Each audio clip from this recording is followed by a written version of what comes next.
Death here with MeltDown Monday, bringing in yet again some awesome guests and commentators. A good friend of mine, uh, and Wednesday night official now, I guess. Um, he's been official, but it's just coming to really light. But anyway, which way? What's going on, Anarchy? Hey, how's it going? And then, of course, really good friend of Wednesday Night Fights, good friend for a while. Now, awesome room mod, working here with Wednesday Night Fights. Cutter, how you doing there, sir? Oh, Cutter. He's good. He's good. He He said he good might about have a to do minute something. ago. So yeah, Yeah, I take my word for it. He is fine. He's having a good day.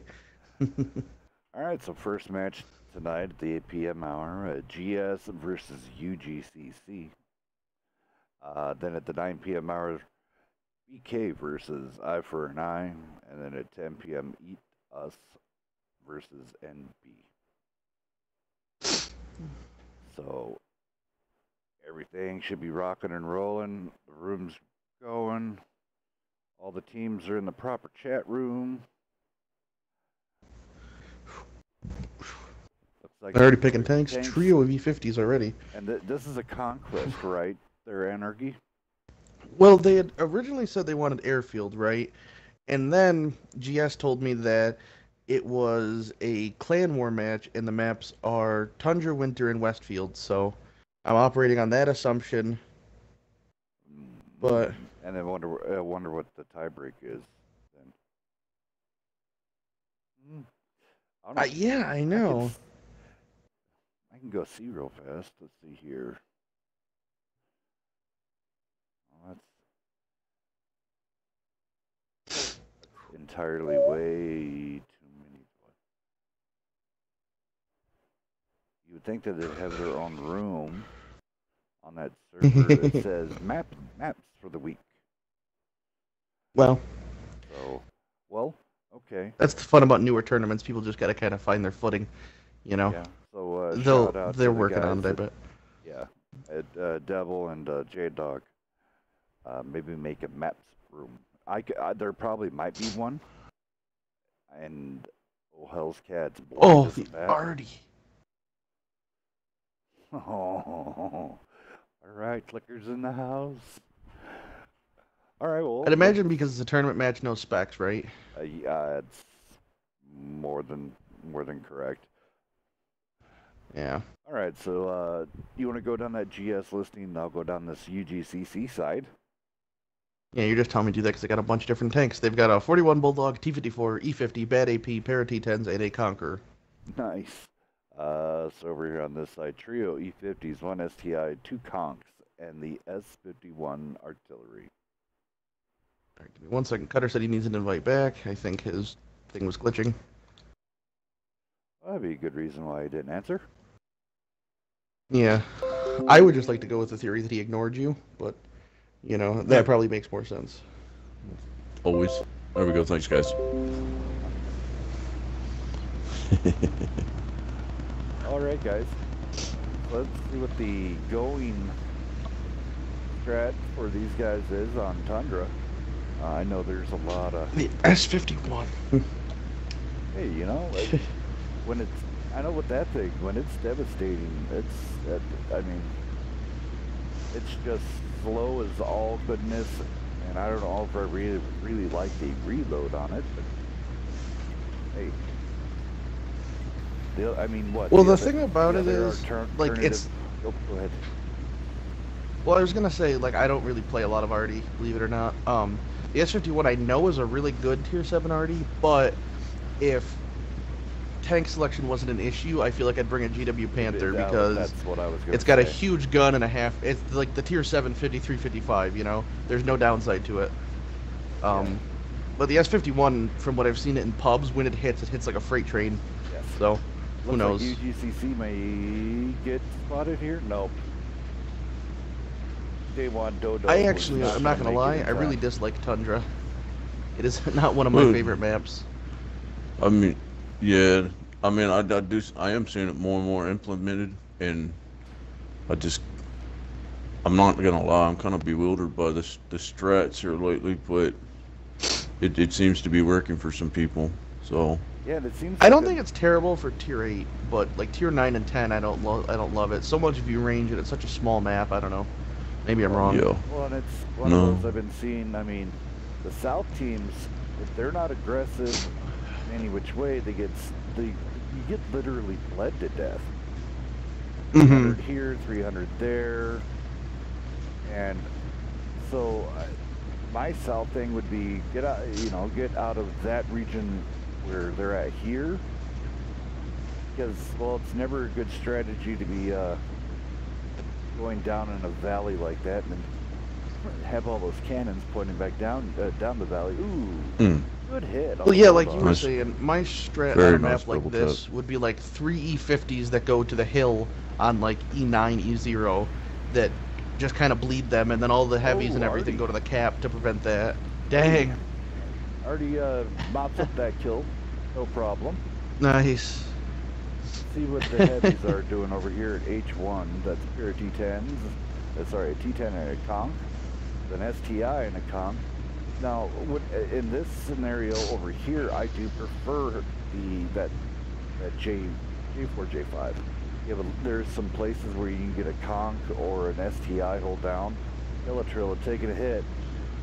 Oh, those Illitrilla E50s are taking gonna a be No, this- careful. They're bleeding. They're yeah, really bleeding yeah, hit points this here is- that they don't need to be. real dangerous. Yeah, I don't think they knew exactly what they were running into right there, but Well, and that's I why- think they're trying to light targets for Artie, but I don't think the S51 has great shots, and they're just getting beaten up. Darn it, swap me to it right when I was taking a drink. Yeah, and this is,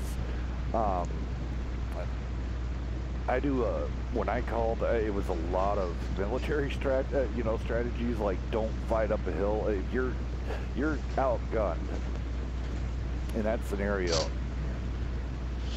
But yet again, And they don't even stuck. have really great gun depression tanks. Like, you know what I mean? They're fighting a T10, and it's still winning, and it doesn't even have good gun depression because it's just got such a good spot up there. Yeah, I mean, right there. Imagine if they had, like, Conquerors on that hill, they'd be even in a worse spot. Yeah. But now the downside, so they're going to throttle out of it backwards. But now that T10's really going to have open shots to rip into John McClane there. Yeah. Well, the Cav Ranger's really easy shots for him if he's going to run like that, but he's just trying not to peek for the Artie.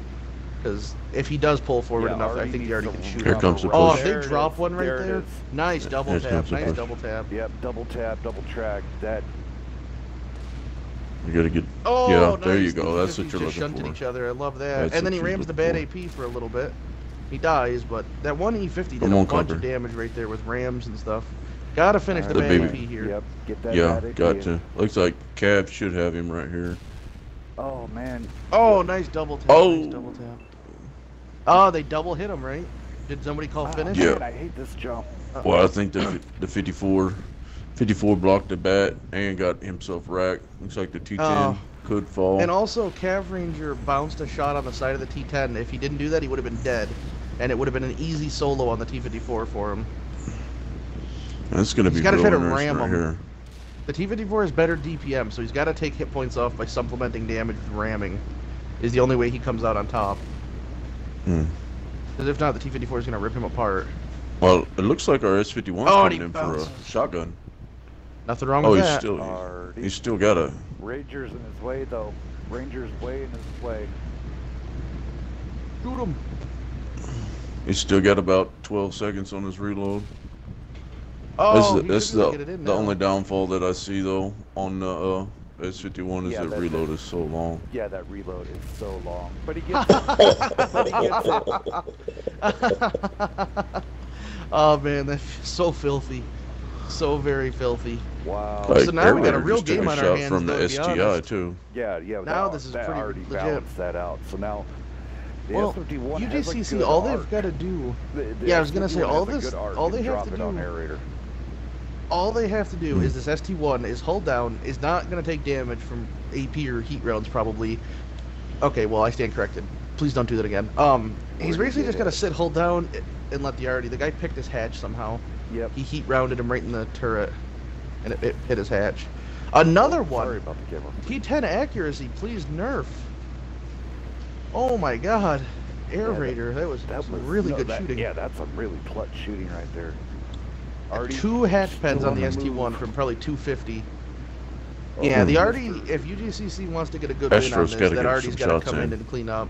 Oh, nice shot. Mr. One Knot, a new member of UGCC, he used to be on NB.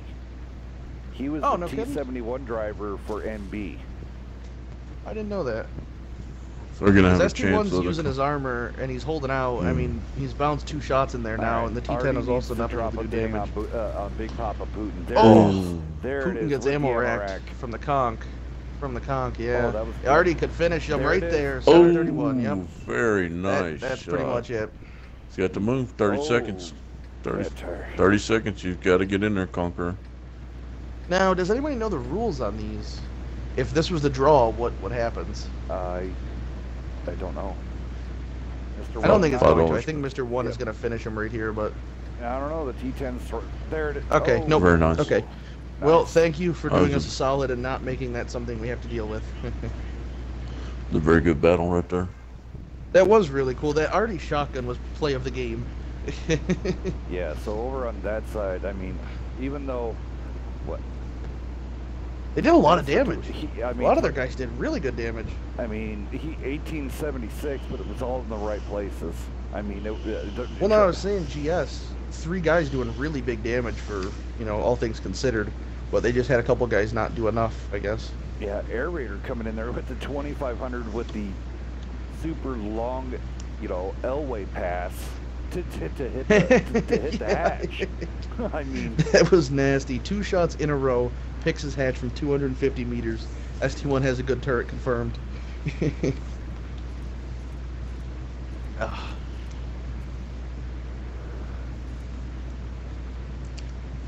all right, swapping sides here.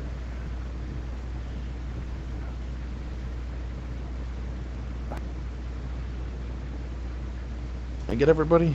Yep. I think GS lost one. I don't know if the room's locked or not. Yeah, I'll unlock it.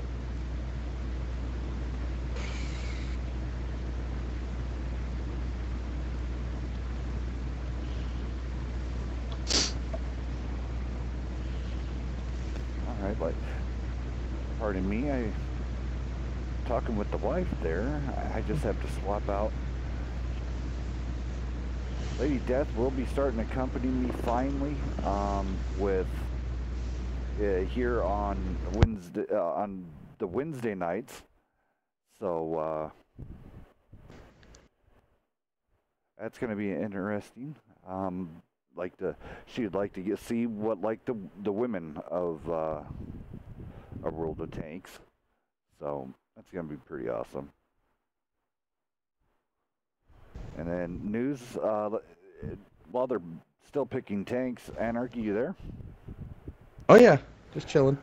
So there was a huge shakeups in on the rankings this last week with GS, of course, got off the list, but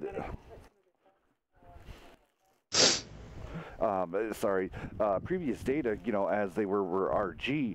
So their placement got put back on the list, and they came in 9th. They left in 8th, so they did lose a rank technically, but the whole new team did come in on. Hold on one second. I'm glad to see they're playing so that they can, hopefully solidify and even move up in the rankings. It's good to see that they're going to be active. Wife's bringing in dinner, so big cheers to Lady Death. Thank you. BK fries confirmed. Nice. Yeah, and so then UNL really climbing the list. They're now up to 7th in the gold league. Corrupt falling down to 8th. 8-Bit's going down to 10th. The 11th team solidifying their place. KMD falling all the way down to 12. Nightmare up to 13th. B Law of 8 down to 14th. They've been really inactive, not doing a whole lot in the community just as yet. They haven't fired up that machine yet. But with a lot of new horizons coming on the, coming soon, hope to see those guys back as soon as possible. SBA really moving up the list. They had an awesome week with everything. So they moved up to 15th place, overtaking SKB and UGCC. Big move. Your rankings have been in very high demand. I got asked 3 or 4 times just today and last night. People curious about them, so it's good to see people using them and excited for them. Yes. Maybe in between the next battle, you guys run it down to me, just because I'm not literate as far as how that rankings actually work. Oh yeah, that is no problem. That's Hell's his baby. I'll let him explain to you that one. Yep, it's no problem. Sweet. All right, so Cutter, if you want to go down GS this time, and then Anarchy can roll down UGCC. Yes, sir. GS is coming out with a M41 Bulldog, a T54, a Batchat 25 TAP, a pair of T10s, a Conqueror, and a Whistle 14. UGCC has the Lycan, pair of E50s, T10, ST1, and 2 Conquerors. Ready to go? Let's go. Bam. Wow, I'm pretty good. See, better than Dex already. Now, definitely can tell that UGCC has been training on this map.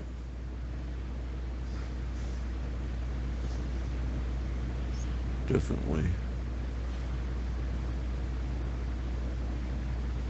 Yeah, like what I see, I think GS just got niches. They're proper, yeah. But it's awesome to always see these teams adapting and growing, and seeing how these guys play.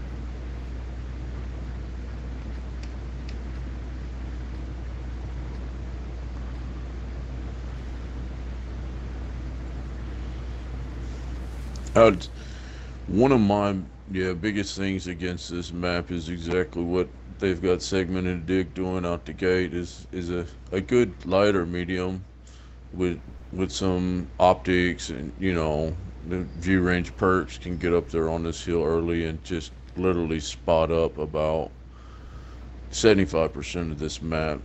And if he has, there he goes with some early spots right there. Probably there's 3. Yeah.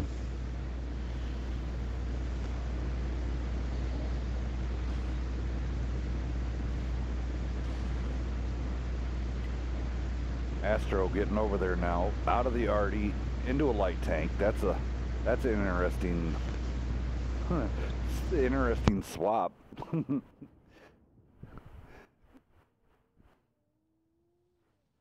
But GS still pushing. They're gonna take the get set up down over here and get the good shots. That is a good placement there. They're a little too far to the right there. He needs to go up on. There you go. And he'll have a pretty good stack up with Robbie there. And that's a pretty good lane to shoot with the T10s, because with that hill there right in front of these guys, they can definitely go down into a hole down. Air Raider, let's see. Oh, look at that thread shot. Wow, it's the night of the snipers. UGCC is just kind of foregoing the hill. They're not interested. I wonder if they're going to make a bridge push. They got a lot of guys sitting there already. Well, isn't that kind of dangerous, though? You already know that Dig with the AP and the Bulldog up there. Let's see. Yeah, they weren't in position. That is a good call. Like, those autoloaders would punish, but they were not in a position to fire. All right, here comes BK Fly Kid. He's trying his track shot and 300 off. Now they are. Dig getting hit, double tap there from John McClane. Dig gone. Man, King of Guns wow, on the move. He gave up his life to get those shots. Yeah, I mean, you gotta, when you're crossing like that, there's really no reason to not take those shots, because even if you, like, when you miss, you're gonna be reloaded by the time there's something else for you to shoot at, but that's really bad luck for Dig to have gotten killed because of that. Wow, I'm gonna almost break it down to UGCC is below on hit points right now, but I think they have map control, honestly. They definitely do, because, I mean, those 3 heavy tanks they have are really just surrounded right now. They've got, multiple lanes of fire going to be brought down on them as soon as UGCC tightens up the noose a little further.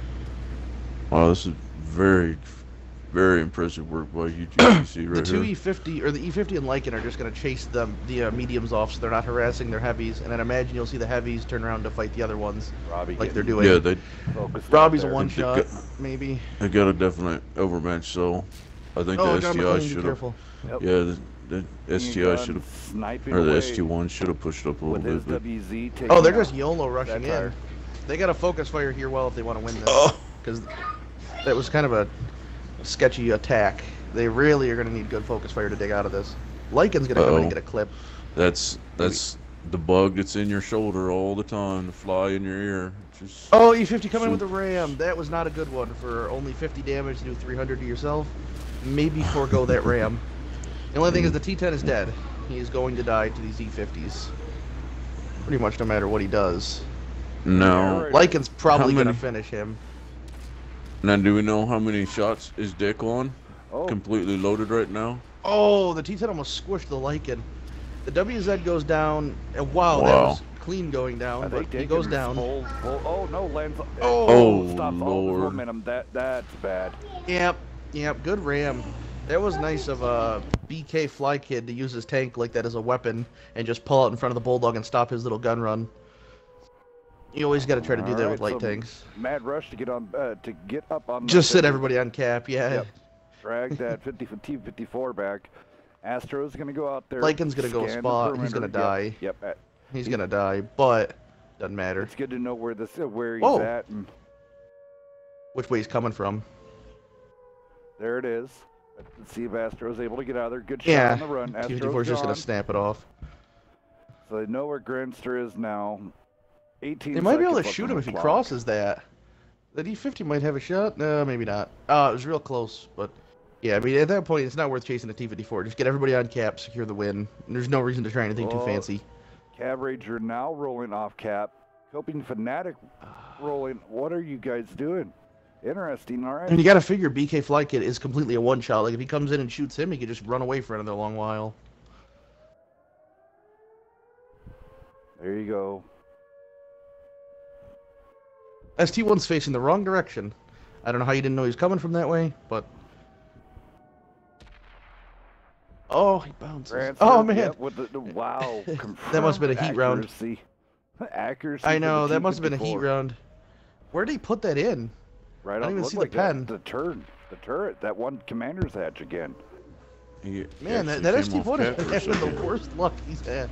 Like, that ST1's armor has been made of just glass Ram. tonight. Get rid of the track. Push him off the cliff. Push him off the cliff. Do not shoot him.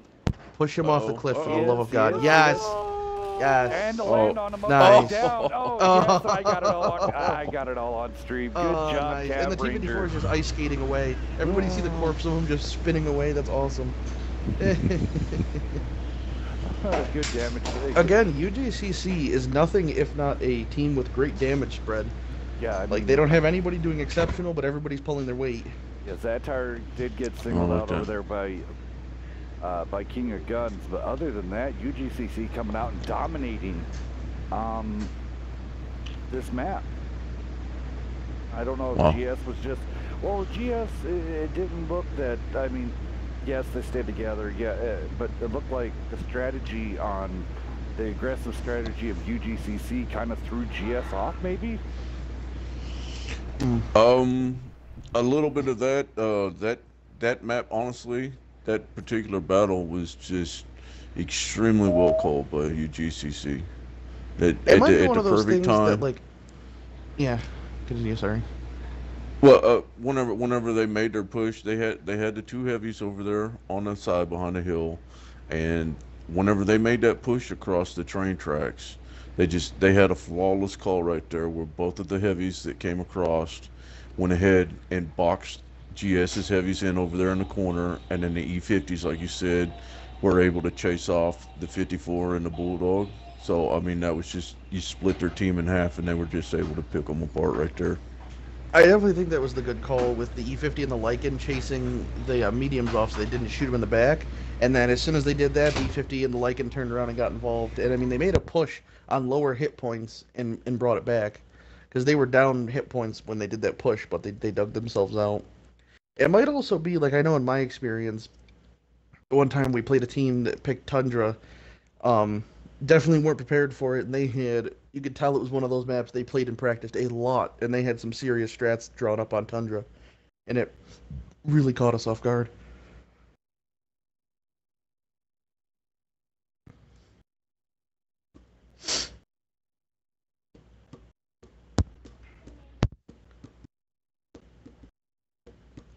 I had never seen a bridge push like that up the middle, but I mean, it actually worked out pretty well. I liked that, how, like Cutter said, they surrounded their main force of heavies and just pretty much boxed them in.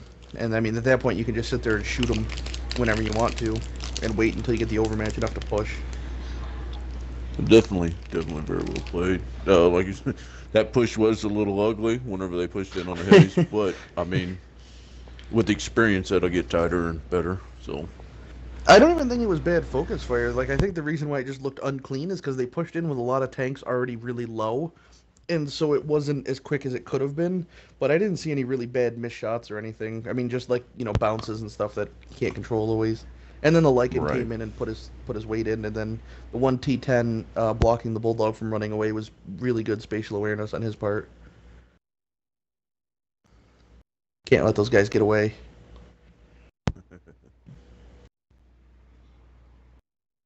I think we're pretty much ready to go here. I like them picking tanks quick. I appreciate it. Yes.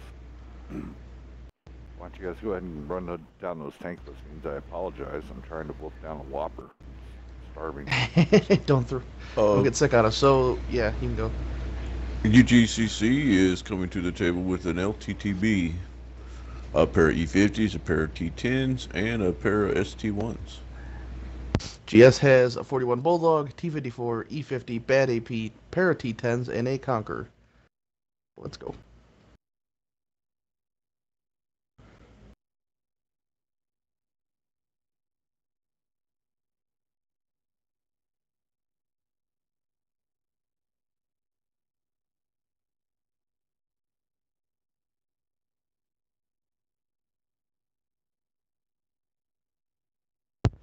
This is another interesting pick. Is this on Encounter as well? Yeah.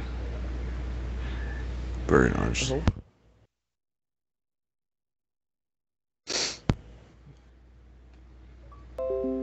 Very. Yeah, thank God. Very. You did worry me there for a quick second. I'm not gonna lie to you. I remember doing it, but anytime you ask, I start to sweat.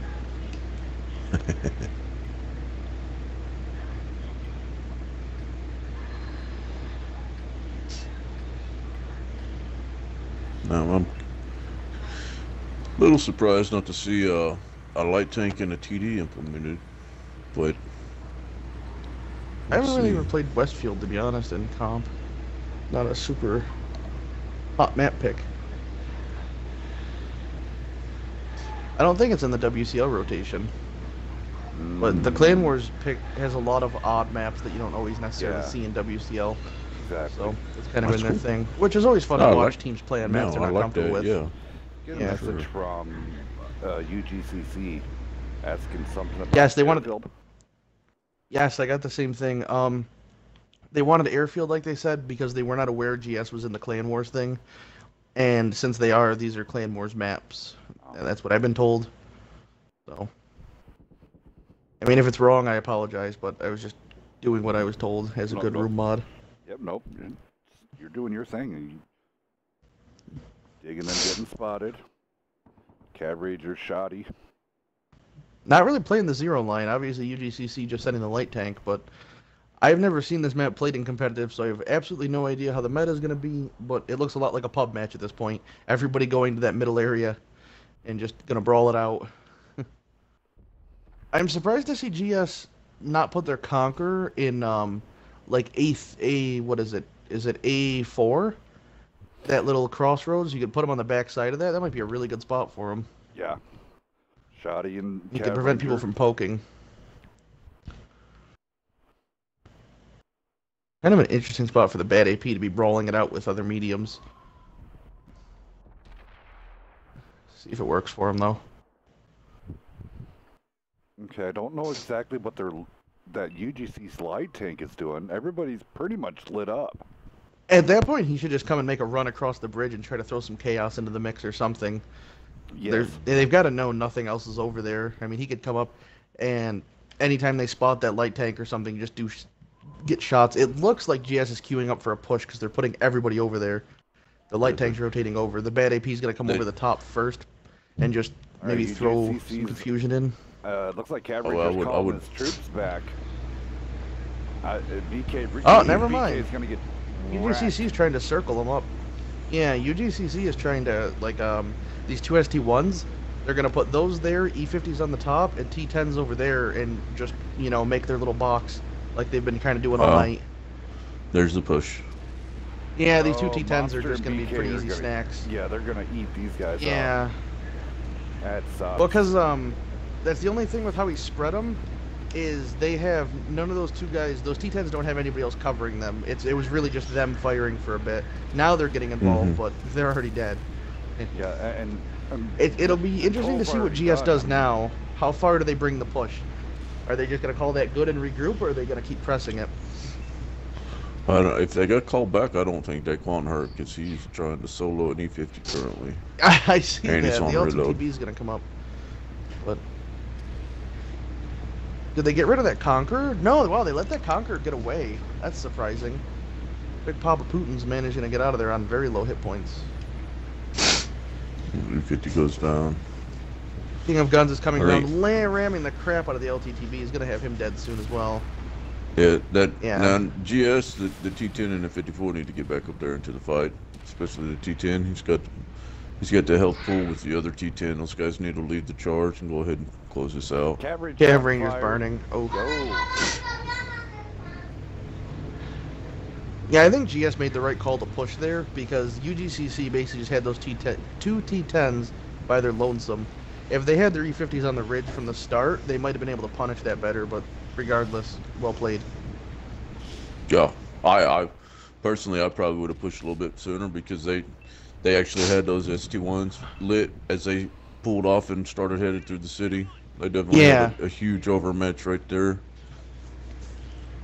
Well played, though. The only thing I didn't love from UGCC was that, I mean, if they would have brought that light tank over, I don't know if it would have made a difference, but I would have liked to have seen that guy move over maybe 30 or 40 seconds sooner. But I don't know if it would have changed much. Now we got a game. GES is not going to go down without a fight.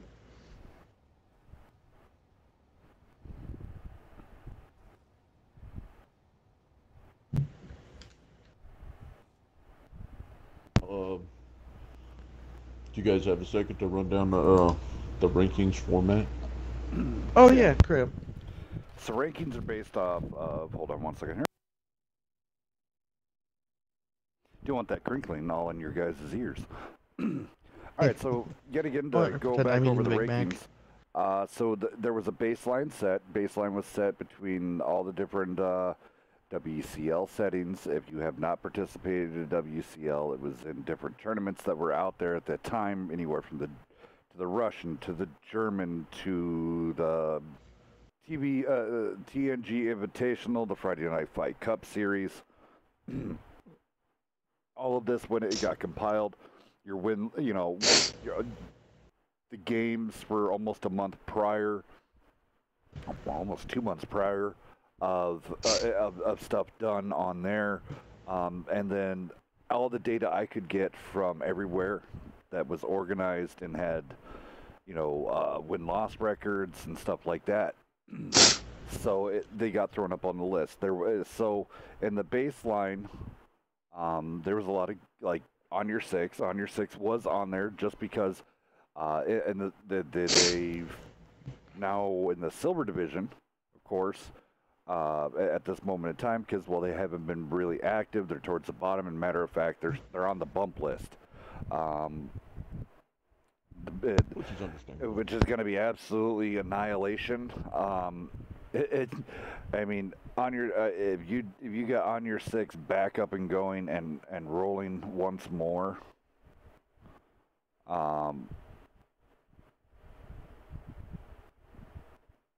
Sorry, contact Acorn. There we go. All right, so back into here. It gets factored in. UNL's participation in the TNG Invitational it was putting them leaps and bounds in that region where UNL doesn't do a whole lot with Wednesday night fights. They're European. Our times don't blend. Right. KMD did come out. I can't wait for him for their return. Right now they've kind of been inactive, so they're slowly sliding down the list. And then I think KMD's rebuilding at the moment, from my understanding. I've been seeing them make a lot of moves and whatnot.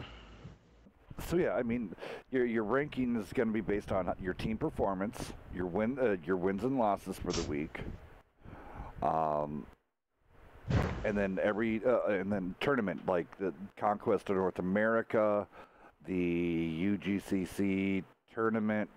Oh my goodness. WOT Battle of the Clans. So with the matches that went on there. So, does that help you out there a little bit, there, Cutter? Yeah. Oh yeah. I was just curious, you know what I mean? And yeah, you explained it about as well as it can be explained. So I do appreciate that. Awesome. So I mean, a lot of stuff did go into the setup, but now it pretty much is one of those things. You just input the data of who was having the games and the wins and the losses. People having wins, silver teams beating gold teams. And see, like today, if UGCC would pull this out, UGCC would get a huge buff because GS is a gold team. Oh. Right. Okay. So they get a bonus. I like it. I like it a lot. Well, also, like, I think the real reason for the rankings was originally is obviously WCL rankings are really good, but they've got a lot of time in between, and so we needed a way to quantify teams before or more often than they did. Well, yeah, and then with us adding into the division of the bronze division, that made a whole new realm of the community come out, and it was really, really, really good. But let's get back to this match here, guys. I just didn't want to cut you off, so I figured we'd do it once we get in the game because you were doing the talking. I got a letter from the TLP, the Poppers. They're building a team as we speak to get on here. As always, Wednesday Night Fights is partners with the TLP, helping them out. You know, giving them shout outs. Good partnership with them. I hope it's long and productive. I did see we lost some viewers. I'm sorry to see that. I hope to see you come back, but it's one of those things. Also, one of the TLP guys might be coming on Wednesday by chance. That the Mark Jackson guy, is his gamer tag or whatever, said he might be coming on to commentate Wednesday. So hope to see him. Nice. Come on out. No, GGCC did come back with that S51 this match. Triple This is where I'd like to see it E50s. versus Tundra. Yeah. T10, ST1, and a Conqueror. So I think they're more comfortable with that setup. Now, with the Artie, would you leave it back down there on the 0 line, vulnerable? And then so that's back there. And Yeah, I really don't know. I thought you would want to park it like A6. You know, at least it's within reach. You know, it can duck behind those a little bit of hills. Dig, and of course. Oh, go ahead. Well, I think this is kind of more. I think GS is a little bit more comfortable with this map, particularly right now. I don't think that UGCC is set up or prepared for this match like they would want to be, or for this particular map anyway. I think that's why we're seeing more of a pub style play out of this. I mean, I would particularly probably play this quite a bit different than how they're going at it. Yeah. Oh. I do apologize. I have to be really pretty good zoomed out so you guys can see the action going on here. So I'm going to try to zoom in and zoom out as much as I can. John McClane there just getting lit up. King of Guns trying to go in for finish, but he was still on a reload. All right, Conkers and STI are now in the fight. Cab Ranger going to be in big trouble here. T10 and a T54 making it on the other side of the snowbank. Robbie coming up, trying to take a shot. Nope, nothing out of there. Interesting. Ooh, Has King of Guns UGCC, getting has up. anybody seen their arty fire yet? Anybody see a shot come in? I think maybe one went into Guns just now. All right, Yeah. Robbie, Oh boy, Mr. One No, it just got hurt pretty good. Yeah, that was The T10s have shots on him from the rear, and he didn't notice that. So now he's really stuck. Oh, STI is gonna go down. Yeah, he's very stuck. All right, the Zatire's coming up. He's trying to get a shot on King of Guns there, and he does. 1 for 1 there. But Cab Ranger's trying to support the ST1 as there best it he is, can, Robbie getting because he hit needs by as much of Artie. it as he can lend. Oh boy, rebalance for camping, right? The baby bat is on reload, and I think the STI is E50 down. John McClane's realizes right now he's going to capitalize it by going after the Conqueror. If they can get that Conqueror out before King of Guns gets there, then it's going to be detrimental for GS. GS has 3 almost full health tanks, but 3 very low health tanks. E50 going down. GS is And there's the losing hit points, Conqueror. kinda, but... Oh, Conqueror's going down too. Oh, the double ram. So cheeky. Oh, And that guy goes down. man, Now, Mop-Up GS Patrol. isn't in the worst spot, though. 3 full health tanks, pretty much, means they could easily get some cleanups here. I mean, Sig is Coping going to be Fanatics a able to- 1. Yeah, He's down. Sig's still got 3 shots left in the Oh, clip. He Air can take Raider out the missed Conqueror. Cav. Artie just hit Sig And- on the run. Oh, Wow. really? Yep, Sig is down to Is nothing. Seg have enough to kill Cav? Nope. Nope. That means he dies for it. He's out of shells. Oh, Oh, he gets caught oh. on he ran his into play- the- on his teammate. Oh, You know, feels I'll real tell you bad. what, that is the second game tonight, too, that Grandster has been in the way when the Bat Chat TAP was trying to get away. Now, BK Flight Kid's got to be really careful here. He's fighting a T-54 in the middle of nowhere. There you go. He get really that needs to be track. jamming him up, trying to take his track off, because There you if he go. lets the T-54 impose his will, he's dead. And he very well still might be Uh-oh. dead. Artie, Oh, and he Artie. already hits himself. Oh boy, He's here going we to get go. one shot. One shot. I think he's back. He should continue to back off. Just keep him lit. Yeah. Let Artie Artie's fired. reload. Yep, Artie's what? Yeah, That Artie's reload's got such a long 24 reload. seconds or 28 seconds. He looks like he's got about 10 Yeah. seconds off reload right now, from, like, just me Oh. assuming, if I had to I guess. think he just needs to keep him lit. Basically, Astro's going to win this game, or RNG's is going to say no, and he's... Oh my God! Oh, BK never with the mind. snapshot and gets it. Nice snapshot, BK. GG at Well UGCC played. beating GS 3-1. Wow. Wow. That T10 was putting it Grandster, though, down no too. joke, had a good game. Also, so did Dig. Both of them had very good games. Mhm. BK All Fly right. Kid, though, I guess. The real MVP. Yeah, 37-67. And they already put him in there just proper in the right opportunities. So I mean, it is. The click worked this time. Having that clicker. Now, looking at the YouTube thing, it's still showing the 2v2 doubles tournament. You might want to change that when you get the chance. I'm doing that. I haven't got to that. Sorry. Yeah, it happens. Alright, I think Dexter has the next room open for everybody, so I'm going to close this one. I think. I want to make sure that's over before I close it. Yep, I have it open. Good.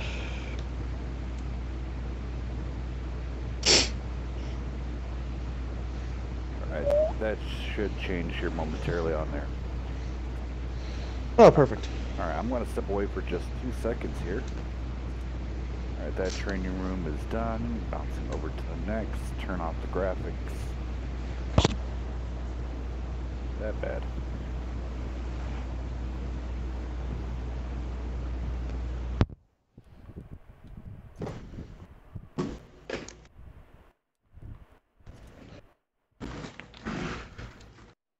This is BK and Eye for an Eye, right? According to the schedule.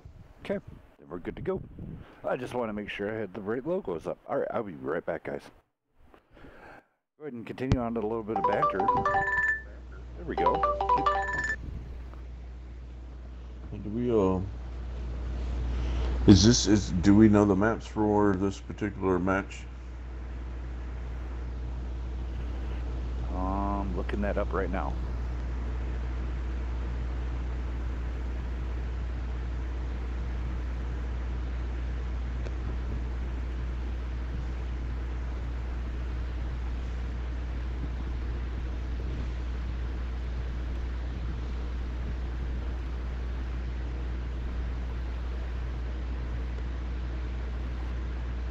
Okay, so I'll be right back. Just in a few moments, I just got to step away for a moment. Please enjoy the banter between Quiet Magic Mike, Cutter, and Anarchy. This is MeltDown Monday. Monday Live. Tex, have you had a chance to go ahead and complete the download yet, or seen what the update's going to include?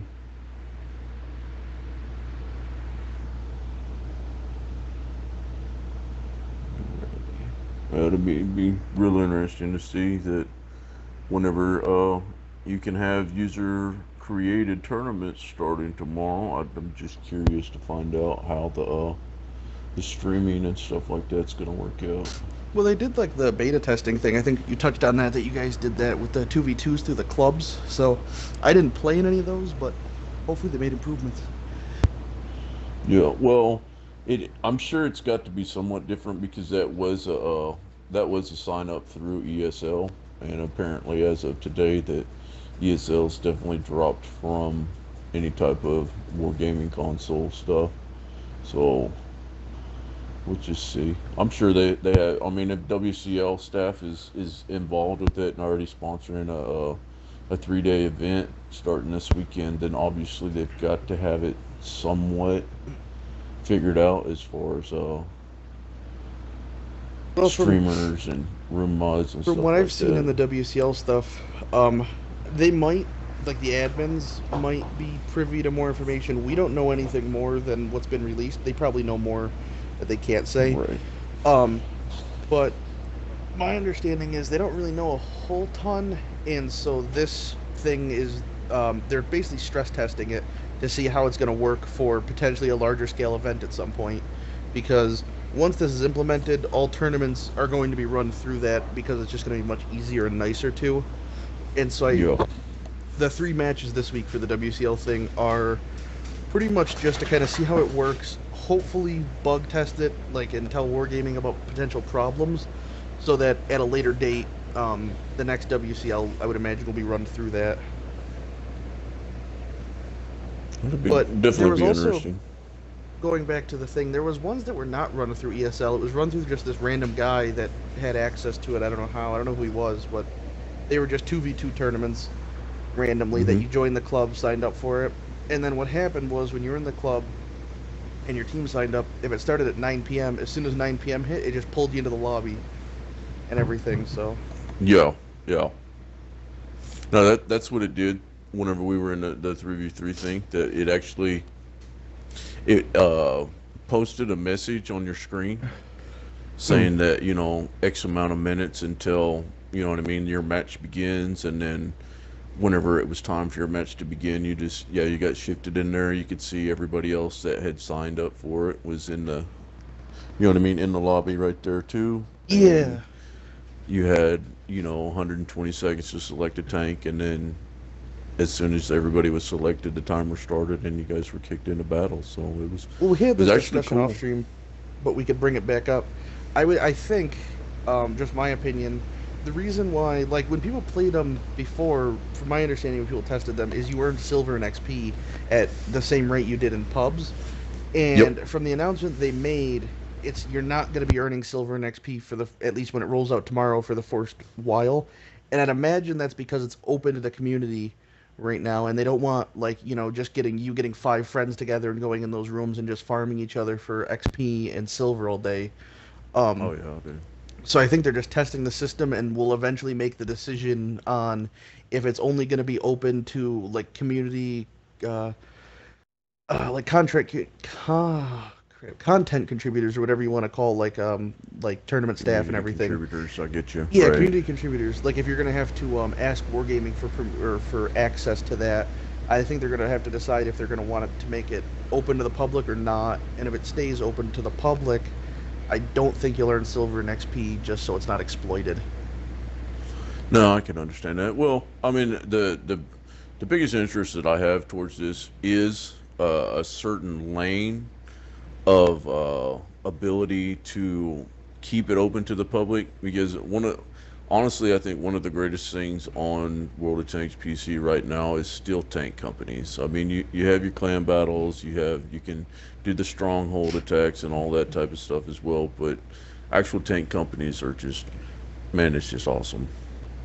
It'll be and also it'll be a good way for Wargaming if they prize future events. They wouldn't have to do participation silver if you weren't losing silver. I'm sure people would like that. It would definitely make it so you had to, like, the people that play competitive a lot, there'd be a lot less strain on your resources.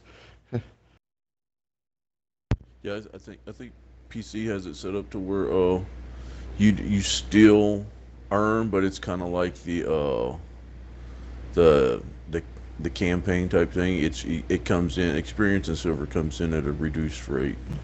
I don't really have an interest in earning. I just don't want to lose. I mean, I feel like a lot of people feel the same way. I don't have an interest in earning silver, but if I'm not losing it, I'm happy. Because, I mean, it's pretty annoying to lose 100k a game in scrims. It's not a ton of fun. Well, I think the biggest thing that Wargaming will do is just like it will probably something that will definitely only be open for probably people with premium time. Yeah. To start the tournaments, I guarantee it. Okay, I'm back, guys. I want to say welcome to everybody that is watching. Hey, how's it going? On YouTube and also on Twitch. I say welcome. I mean, if they did have it come out where it wasn't open to the public, as long as they were decent about it and weren't super stingy about it, I think it would still be good. If you could just apply for it, if you were running a tournament, they would let you. I think that would be really nice. And then it'll be interesting to see also that in the announcement last night in the thing where they said a Wargaming sponsored tournament, or run tournament rather, not sponsored, I think run by Wargaming, coming in mid-September, and I know nothing about that. I don't have any extra information, so I'll be interested to see that. So we do.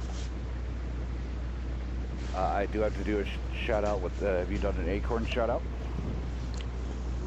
No, me and Cutter have been just chewing the fat. Okay. So let's do a shout out to Acorn Esports. Go check them out, guys. Great set of people. That they do offer a lot of stuff, a lot of incentives. Go check them out, acornesports.com. Speaking of Acorn Esports, the tournament is coming soon for you bronze teams.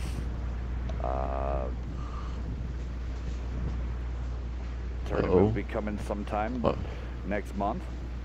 So all those bronze teams, get some teams together. And come on out. What was that, Cutter? I feel Arn Your Six slipping down a couple more spots as you speak. No, we're not that. It's not amateur hour around here. We'll have you beat on that one. Not gonna be that easy, Mr. Cutter. Yeah, this tournament will have a win 8 restriction, and we're welcoming in a lot more clans. That's hence why the name of the tournament's New Blood.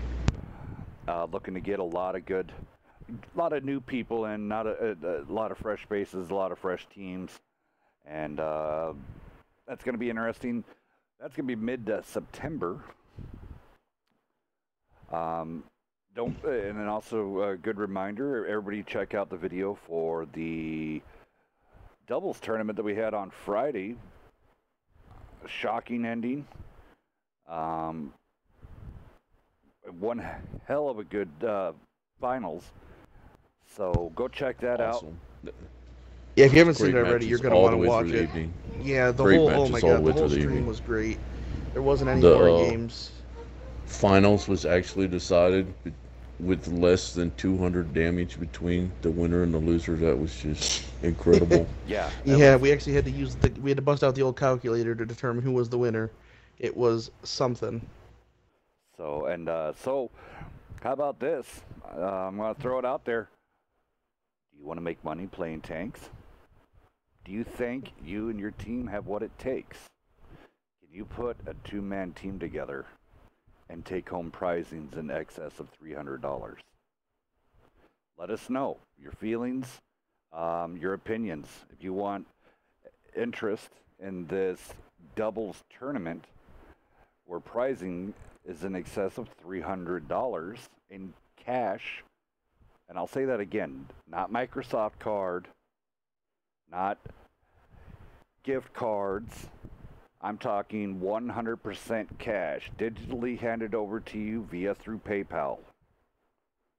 If that perks your interests and you want to learn more, contact Wednesday Night Fight staff.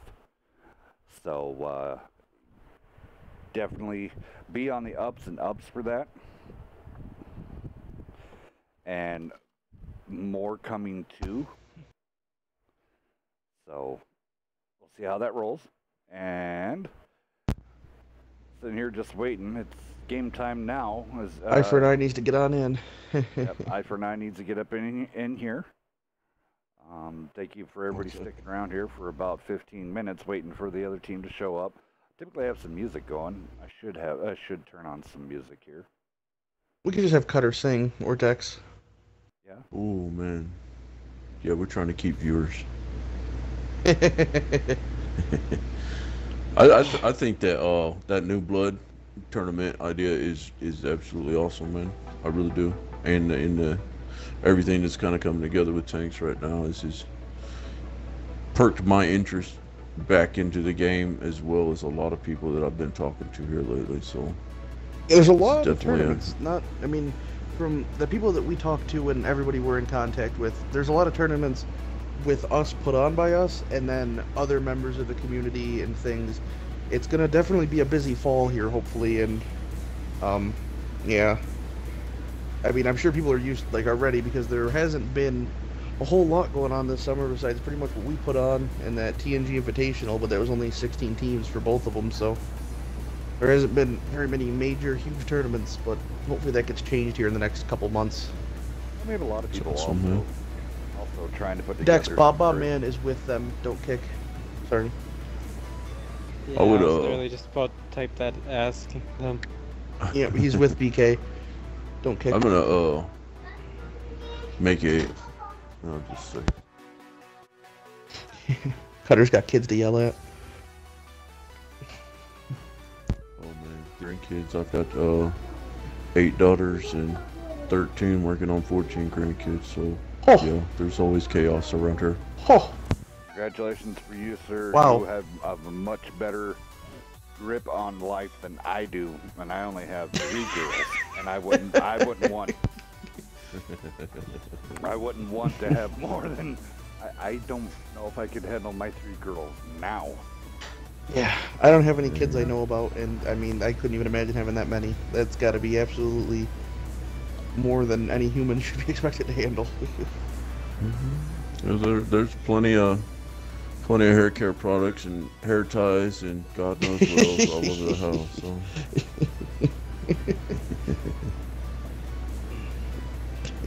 It's gotta smell nice most of the time though, with all the different perfumes and candles and whatnot.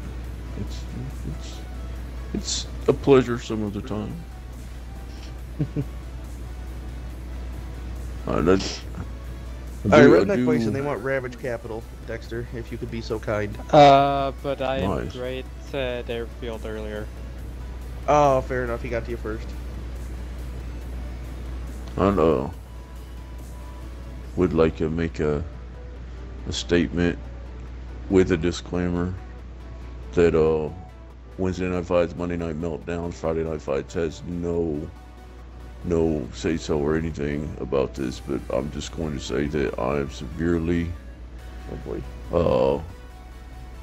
I guess, distressed and kind of mad that ESL and Wargaming couldn't come to an agreement about setting up stuff, because that was €1,000 a month that was going to be invested into the community that is absolutely gone now.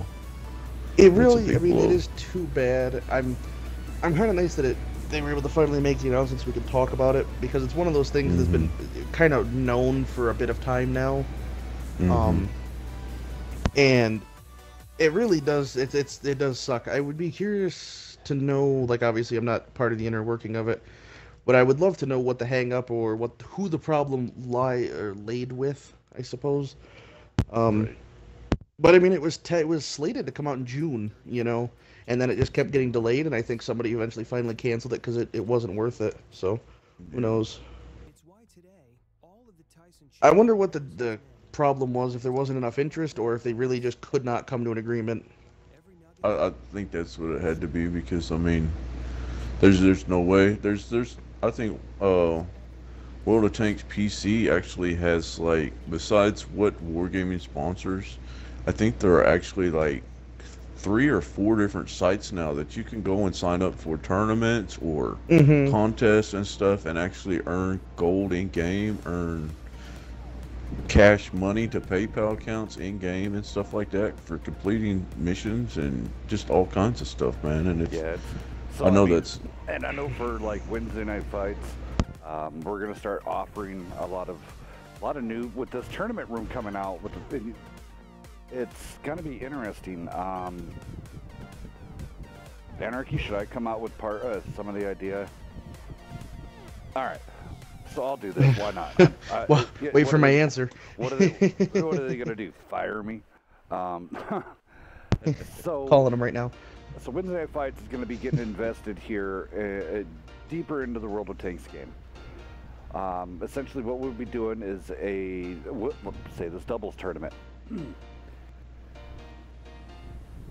Every team, so it'd be $7 a person per team, so $14 for a team. That puts you in line for to be put into a 32-man bracket. We would have payments, cash payments, all the way down, well past 6th place. So to get, to try to make sure the highest probability of you be able to make, be play in the tournament for free, essentially, get your $7 back. But on top of that, first place, you're looking at we'll be looking at about about in between between $90, $80 to $120, depends on how big the tournament is and stuff like that. So that's why we're taking interest, seeing if anybody would be interested in stuff like that. Huge cash prizing, all done through PayPal, secured network transactions. And it'd be your choice of how you spend your money, but it would be your take-home cash. So that's what we're going to be working on. We're going to do it in test runs and test trials, probably. Well, this last Friday was a test trial, and then also we have another one coming up here very soon that will also be one more test trial. That one won't be a pay-to-play. That one would be another test trial where you come in, register your team, and then I think that one actually, it is better, a little bit higher payout for cash on this next time round. So I wanted to interject that before we got too far. So that is on what's coming on the horizons for, and then also during those tournaments, I'm getting ready to put in the order for wins to get the T-shirts and the hats, which Nerve should be getting a complete estimate because we're buying them in bulk. We're going to start handing those out for prizing out to you viewers. So, yeah. And on the 2v2 thing, before you continue with the 2v2, at least what we saw with the last one, it's certainly not like a foregone conclusion, even when very strong teams join, because there's a lot of chance for things to turn around in 2v2s because of low hit points and everything. The 2v2s were very competitive. A lot of teams, like if I had to pick a bracket, my bracket would have been wrecked in the first round. You know, that's how bad it was. I don't think anybody could have predicted any of the wins that happened, basically. They were all very surprising, so who knows? I mean, it's definitely not like if it was a 7v7 and you see certain teams sign up, you know, there's very little chance of you winning. Every 2v2 team stands a very good chance of getting prizing. So, we do have that on the horizon, and then also on the horizon, Wednesday Night Fights is bringing another other tournament out. It's going to be the Wounded Warrior Foundation charity tournament. That one will also be cash too. 75% of the entry fee proceeds go to the Wounded Warrior Project, and then all the rest goes right back to you players. So the New World of Tanks, if you want to get in on it, it's money time. It's all about the Benjamins then. So yeah, definitely keep in touch. Wednesday Fights, we're trying to be innovative and on World of Tanks here and try to help out with the community, offer out more breed of tournaments and games for you guys. Okay, guys, go ahead. And most of the tournaments aren't even going to be buy-in ones necessarily. They're just, with the charity one, kind of has to be because it's a charity one. You know, I mean, it's a good cause no matter what. Yeah. But the 2v2 one is just something we're trying. We definitely want to put on a mix of literally every kind of tournament you could think of. And then, you know, gauge people's interest before we really hammer them down. Yeah, I mean, we're even going to try out a 3v3 format. Get a little bit of, Microsoft cards for that one to run some test trials on it. And so we'd be looking for teams to test on that format. 3v3, tier 9. All right, what's the big holdup? Why BK is picking so slow?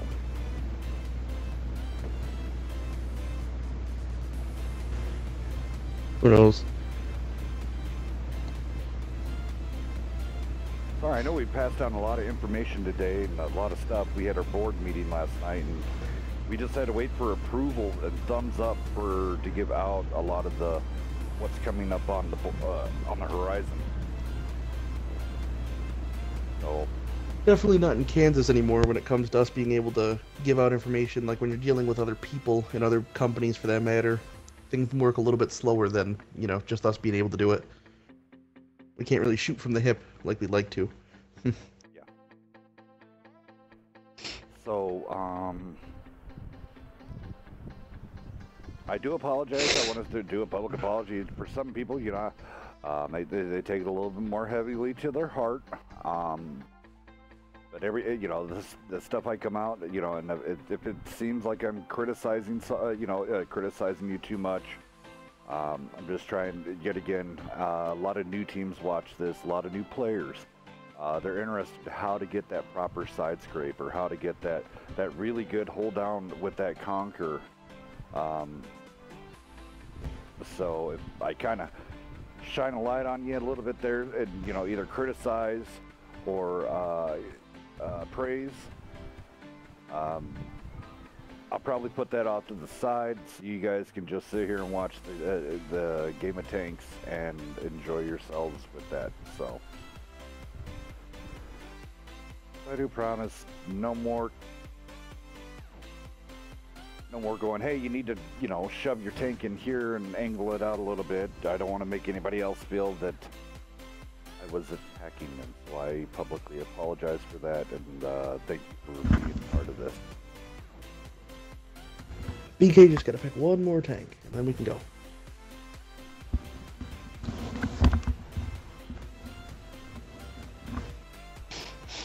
First match, way ahead of schedule.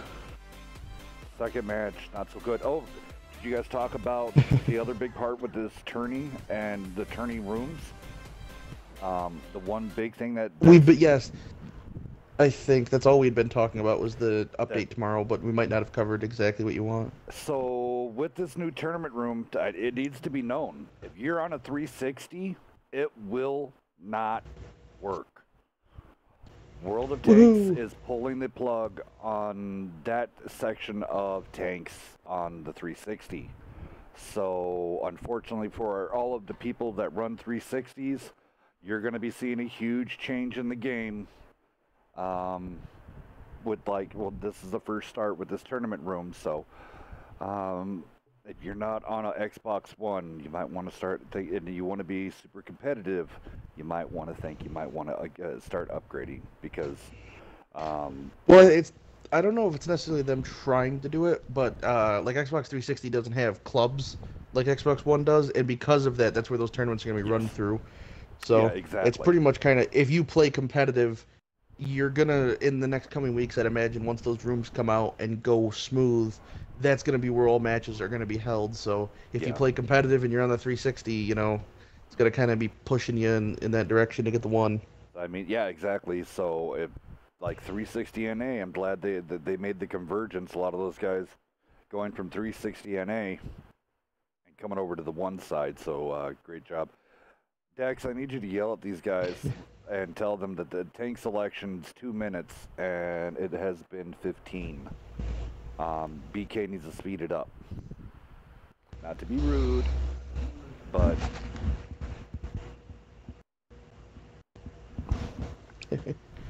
or I'll do it. Why not? I'll do it. Oh.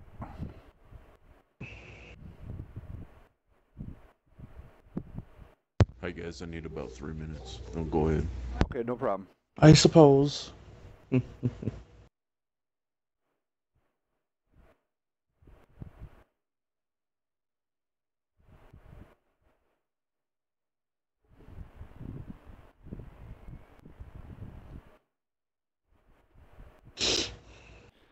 like they're having a disagreement about some of the stuff, so I guess someone have to step in.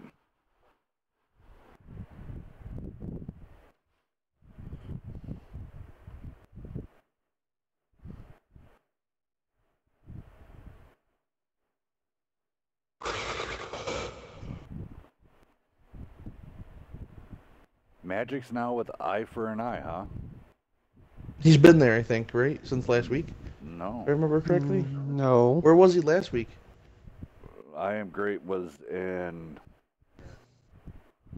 Magic. Thought he No, Magic. I'm Great's the leader of BK. But Yeah, D2 was in XGCL 7, and then he went to BK for a while, and now he's in Eye for an Eye. And he was actually in NB as well, before he went back to BK.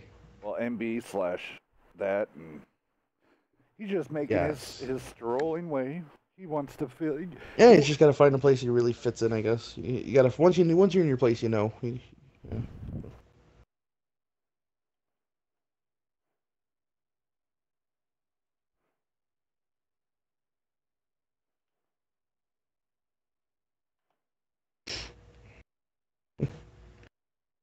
BK, man, just throwing one more tank. Any tier 9 you like.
Oh yeah, by the way, 11B for life.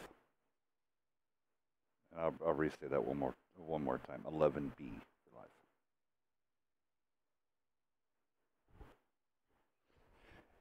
If you were in Discord chat, you guys would definitely check them out.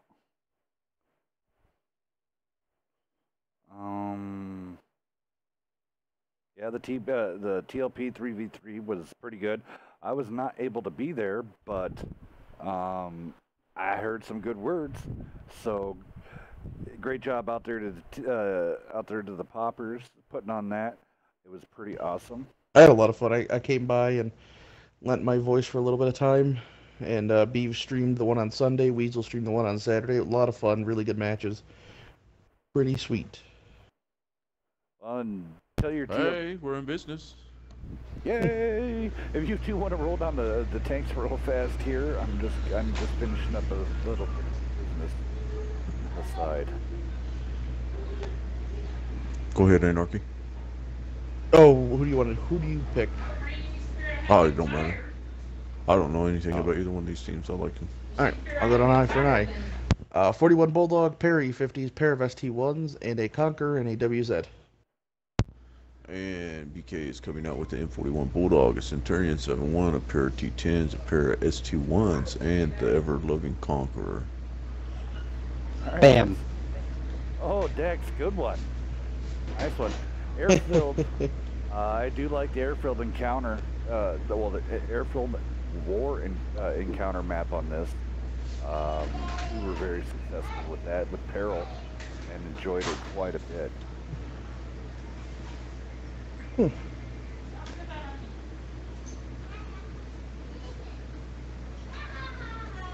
don't mind Airfield. I don't think it's a bad map. Yeah, but I really like I like the war variant a little bit better. Mm. You got those tricky, like, dirt mounds and stuff like that, and a little bit more, I don't know, it just seems better, like, graphics-wise. It just seems like, I don't know, I might be just crazy. It's just totally be possible. Eye for an eye, Vinny, driving by in his Bulldog. He's usually in that Bulldog for eye for an eye. Deuce is in the E50. If I remember right, Deuce is pretty much always in that E50 also. I love the E50. Such a good tank. Redneck Bison going low with his E50. How low can he go? Well, he's rock bottom, baby. So he's going to go down that basement route. Taking his sweet time. He's going to see Ion Spectre here. Whoa, Vinny really... There's really nothing going on in the airfield. They're all coming up here. No airfield play. I think the heavies that are selected are just so slow. Let's see how this works, so. All right, Bison coming out of the basement now. He's going to hit Grandma in the closet. Bingo, it worked, and he didn't even take no damage. So, great job. I don't know what to think about the Centurion 7-1. I know the 105, the reload is atrocious for being a medium tanker. It has a reload speed of an E100 almost. Stupid. It's not that bad. Okay, it's not that bad, but it's bad.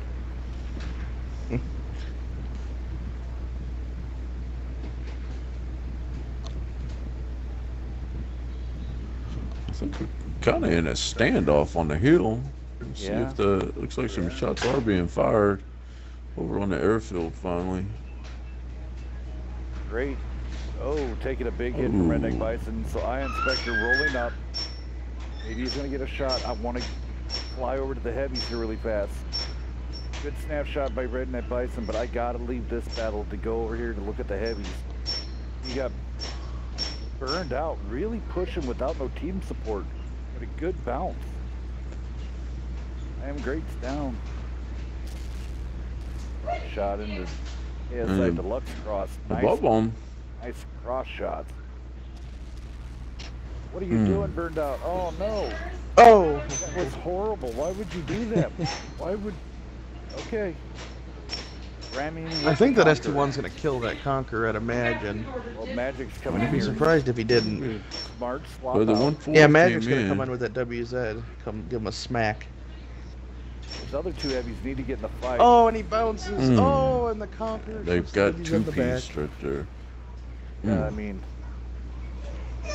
Quinto and then What is that ST1 doing on the airfield in that bush? He's just hanging out. Pretty I good think tussle over he here. actually is getting some rear shots. I yeah. know. He's actually shooting. I was just surprised to see an ST1 there. That's a bit of an odd position for you. Like, I'd put a light tank there, no problem, but...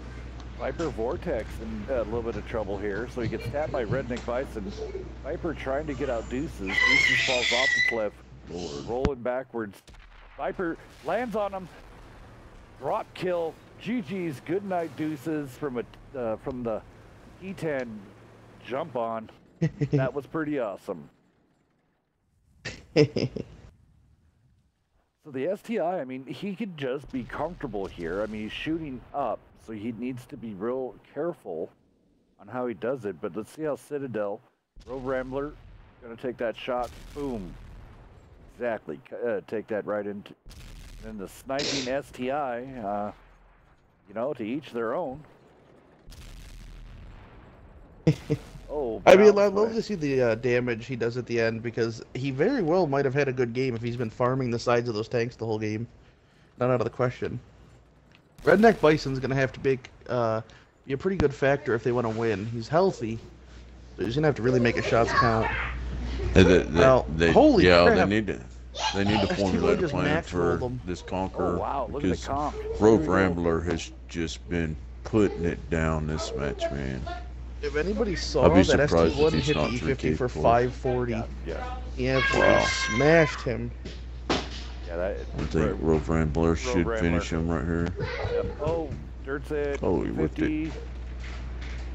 Redneck. Oh, Right. the E50 stopped. Redneck should have Oh. went for the ram. Yep, he should have. Oh, wow, look at that. Another big miss. Oh, Quit. Amen, classic man. Amen. troll. Here comes Citadel with the finish, with the sweep up. GG, first game going to BK. Great job, guys. Go for it.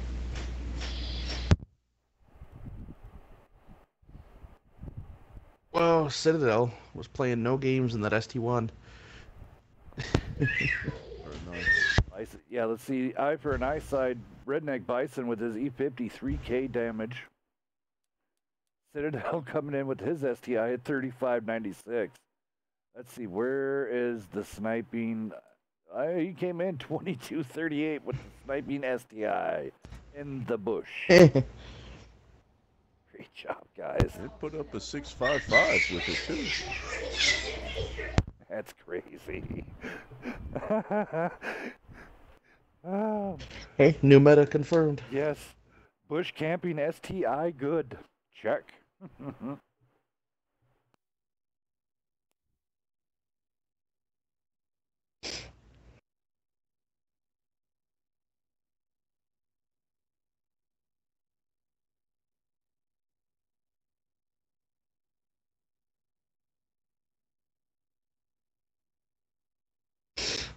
Well, now they're picking their tanks rather expeditiously, hopefully. Already got a lot of men.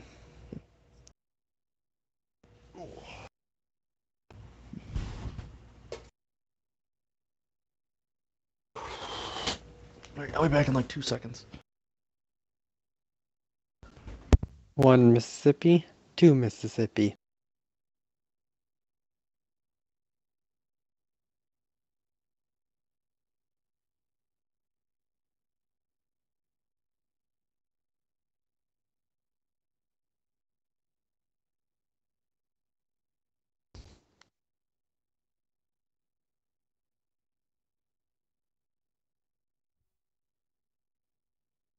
Looks like both teams are doing really good, picking up their tanks real fast here.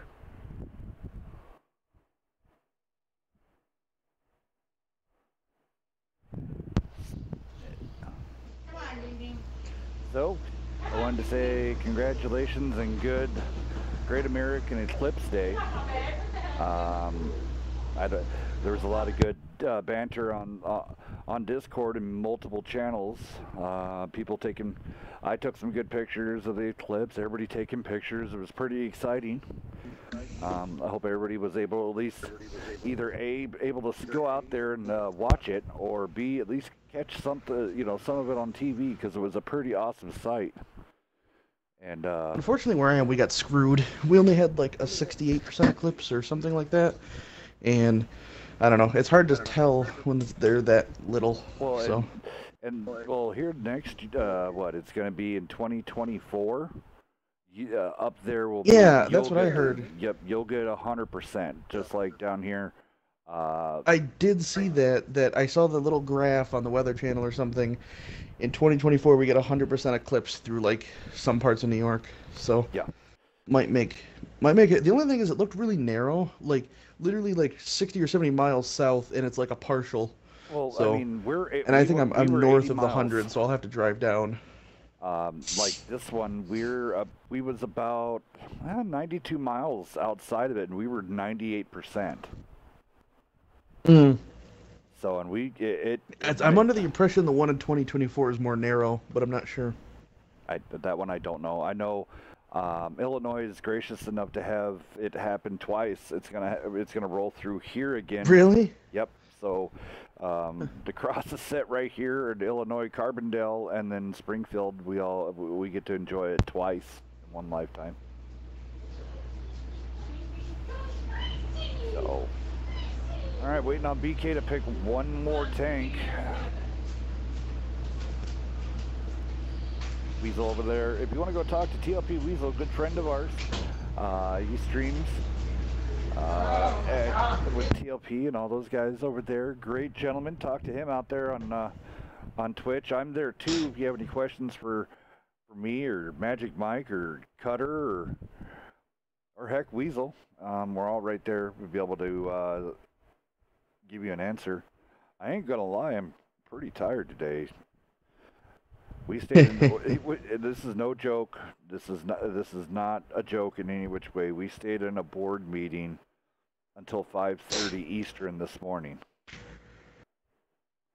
trying to work out bugs and kinks and work everything to make everything a little bit faster for you guys. But here we go. Tank listens ready. I'll go down BK really fast. 1 Bulldog, E50, Centurion 7-1, pair of T10s, STIs on the end.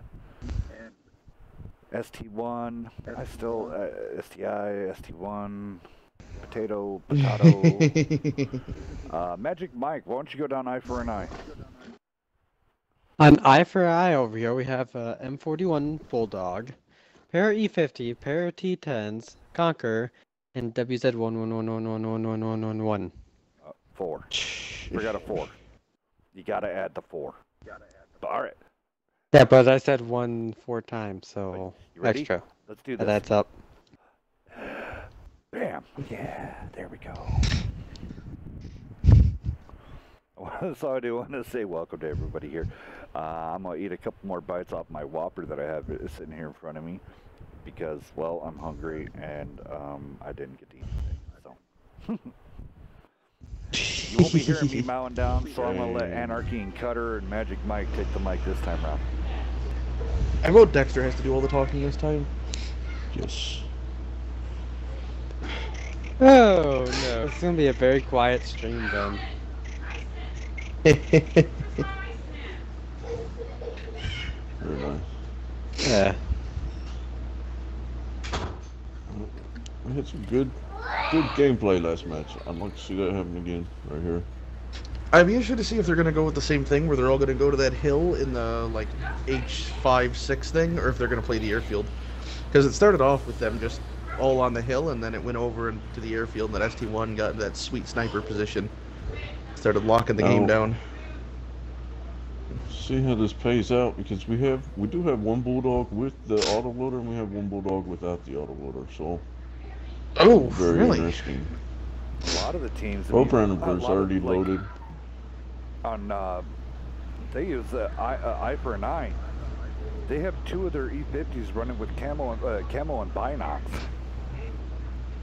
Okay, you know, hey, with the Bulldogs, people don't always know, but it used to be the single shotgun was the best. It was like 3 second reload, and it was a very, very quick, like high DPM gun. Um, Hmm. but they did at some point nerf it to like 5.5 seconds, and now the auto loader is just leaps and bounds better. There's really nothing Yeah. the other one does better besides maybe a little better gun handling. But when you circle a heavy with a tier 7 or light tank, that clip potential is really good. Yeah. Well, I'm a firm believer that if you're not going to be using the auto loader on the Bulldog, I actually prefer the LT2E. Yeah, right, because way more trolly. And, it's got a similar kind of gun, but it's like turns really good. It's got that sweet armor when Hmm. it wants to. It's just a Yep. more Yep. annoying tank to deal with when it runs into your tanks and is shooting them up. This pair of Now, T10s on do this we side have? are going to be SOL here in a few moments. Yeah, they noticed that, yeah. They have a team member Guys, that is not playing. Yeah, Citadel has disconnected Oh. repairs, Oh, rip. Oh, and that's that's So bad. Yeah, he that's needs a to hurry and get lot back. of armor lost. Yes, it is. That is too bad. Bob Bomb Man is still just plain very eccentric. I'll put it like that. Now, Eye for an Eye has noticed that they do have the overmatch right here. They are pushing in on the T10s, and they are being melted. Yeah, really, actually good focus fire. I don't know if they timed the push kind of odd, but they really definitely shredded those guys. No joke. It's like The the T10's trying to Bulldogs get should away, be able but to I don't push think he's them getting out of there. Yeah. That Like I ST1 is not the highest DPM tank, so he's only going to be able to put 1 or 2 in by the time his entire team is like dead over there. And now it's just Ooh. all that's left for him is to die. Yeah, Oh, the 50s are gonna Citadel come just around got pretty back in. soon. Oh, nice. Hmm. That'll be good for him. All right, Citadel. Better hook Don't up that disappoint us. moss. Now we do have the E50 is coming around. I'm great on a mini Vinny, so maybe they can get some of that health pull back. They really need Rogue Rambler to get into the fight with the Scent as well. Kind of spread. That Centurion, I wonder if he's going to, I don't know. I mean, if he could get up into a spot and start putting shots in, but that thing's DPM is so bad. I'm great is completely ran out of friends over there at this point.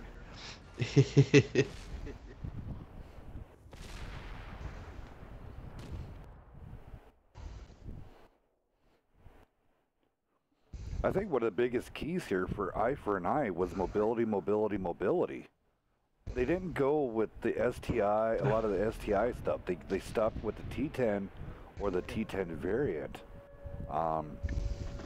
And so they're able to scream across this desert really quick. Yeah, the only thing they really picked that was kind of slow was the conch, but like you saw it when they pushed, they would just, I mean, 2 E50s, T10 and WZ just complete YOLO'd them, and there was nothing they could do. They had, Good. a good clean overmatch on them, so they really exploited it.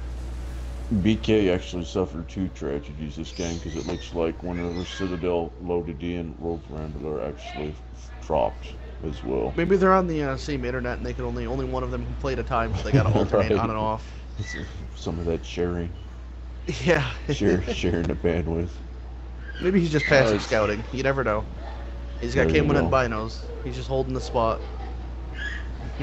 Oh no.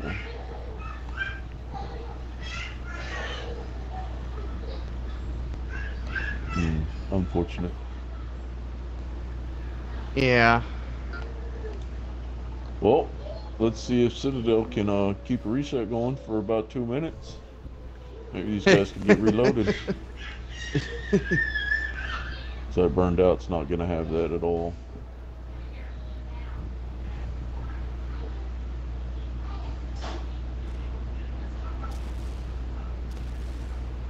Oof. He's holding out.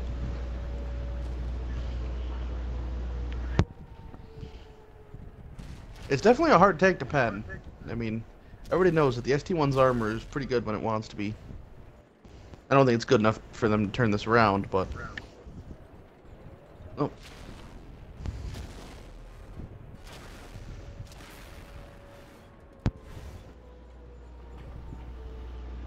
GGI for an eye.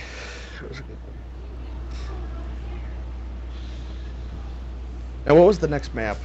I remember they said it. I don't remember what it was. Ah, Ravage Capital. Yes, sir. Yep. Wow.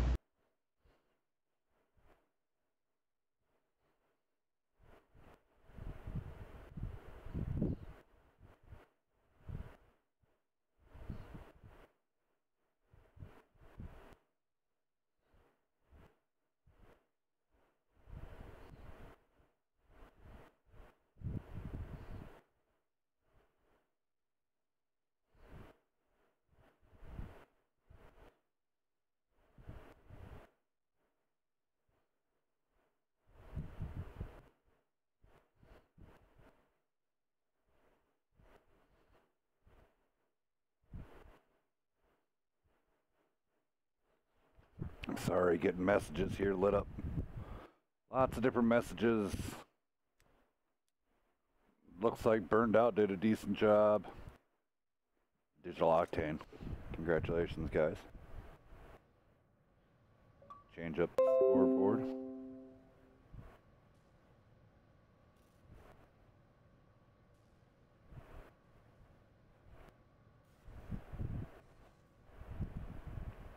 There we go. Sound like you might be a bit too old for it, Cutter, to be honest. Hey. Yeah. Man, I mean- I'm done. You guys do not have to ever worry about that.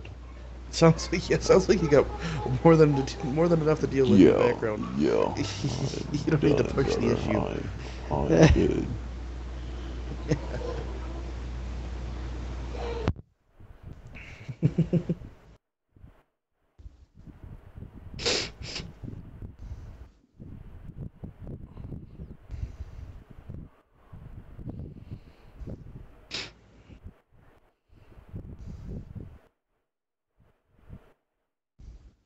Ravage Capital. I'm sure Hulls is very excited.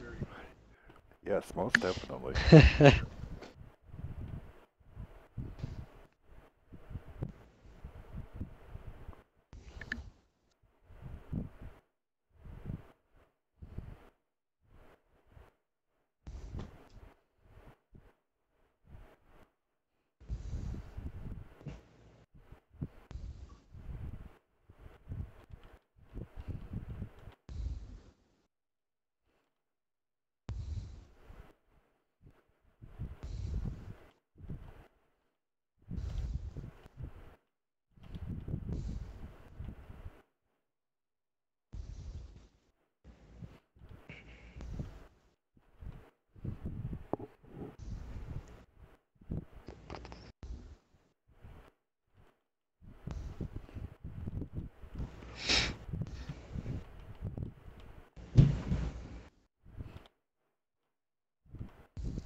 Dex, is the room open?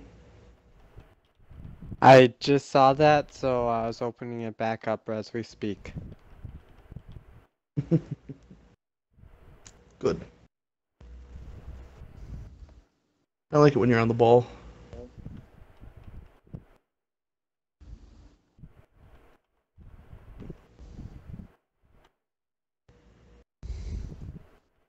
Anyone know what the score is? Well, yeah, it's 1-1. 1-1. That's what I thought. Okay. Yeah, these guys gotta hurry up if they want to finish these on time. Yeah, someone might want to throw that in the chat, because right now I'm trying to take care of Anarchy. You know what I'm trying to take care of right now? Dealing with Acorn. Oh yeah. Yeah. Uh-oh. GW Tiger. Dex, make sure GW give 'em Tiger a here? kick in the butt. That's crazy. Maybe they're gonna play it like TD mode, and I would love to see it. Load those AP rounds and just absolutely blap somebody right in the beginning.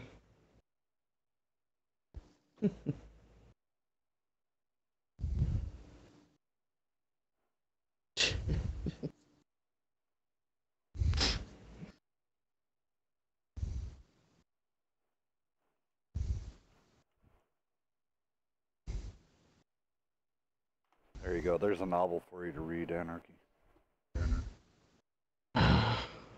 But you know I can't read. A novel? Ooh, it's Come story on, time.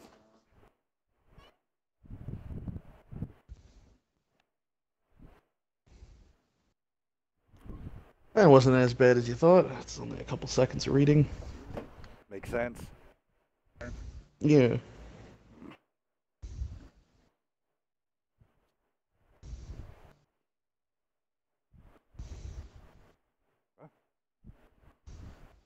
Wait, what?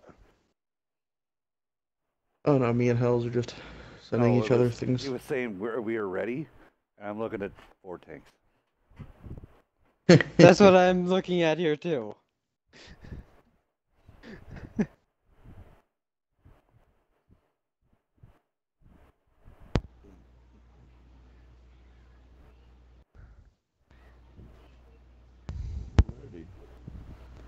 Okay. Well, Is it a 4v4? classic 4v4? No. Jigman is not his. Oh, it was Oh. somebody that grabbed the tier 3. I already kicked him. Oh, Oh. Rogue Rambler is the one that dropped. That's why they needed the room open.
Oh, I kind of actually wanted to see that GW Tiger.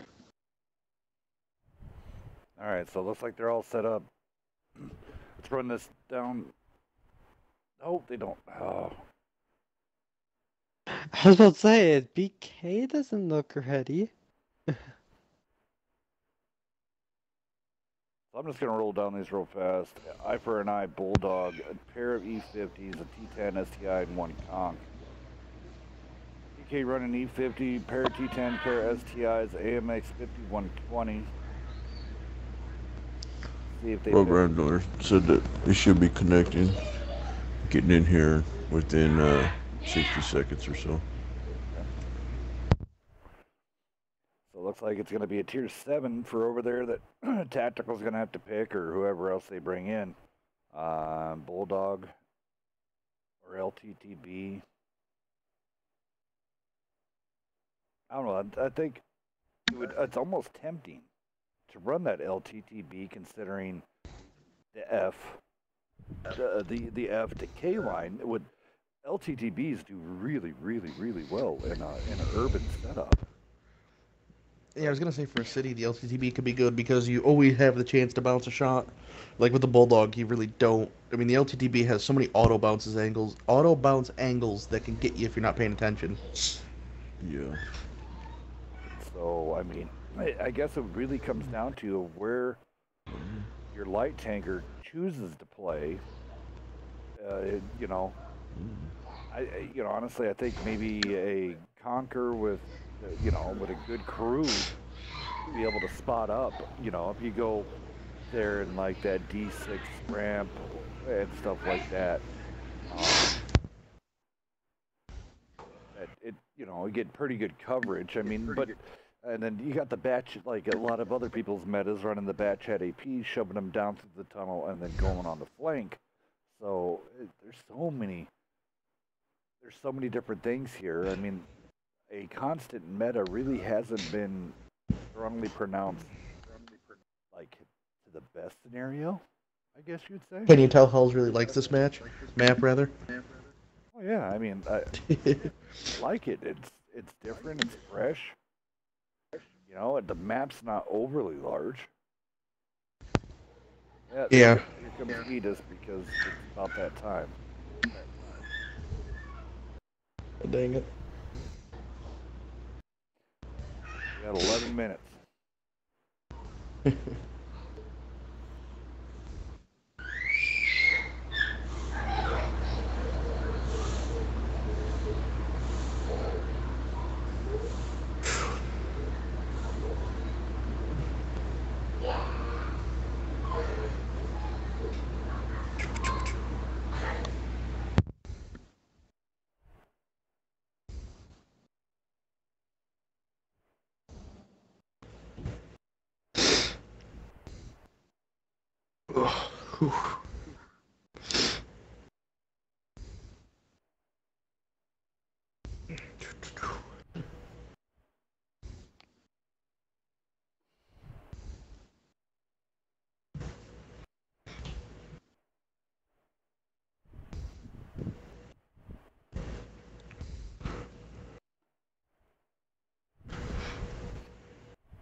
Oh man. Oh. No, we've lost all the viewers. Well, this is freaking us sitting here for days. Yeah, this is. I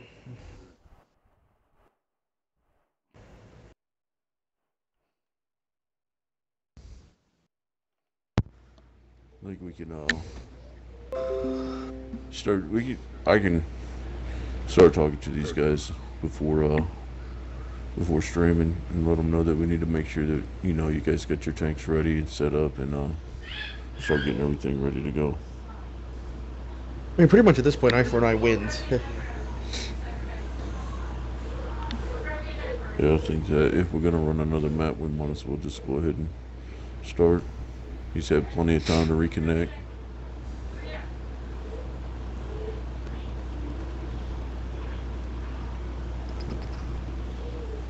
Looking to see what the response is from I Am Great.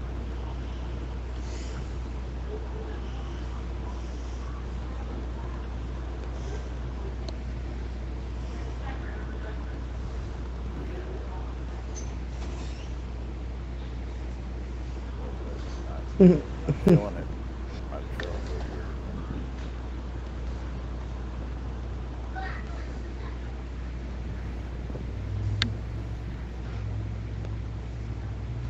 I just get sent a message from. Oh goodness, where did it go? Oh, it was in the main Wednesday night. It's all good, I think.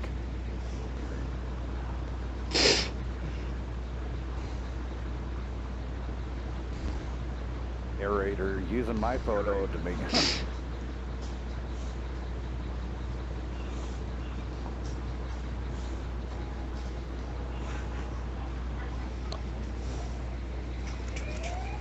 Dex, if you want to go ahead and blink me like 3 times, I just told him that Sacred's in here. He can select a tank. If not, then they can go in. There you go. Let's go.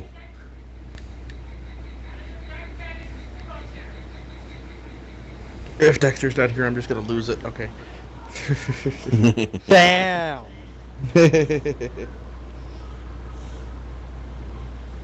Well, regardless, this is the last match because we have a can't overrun firecracker. our time.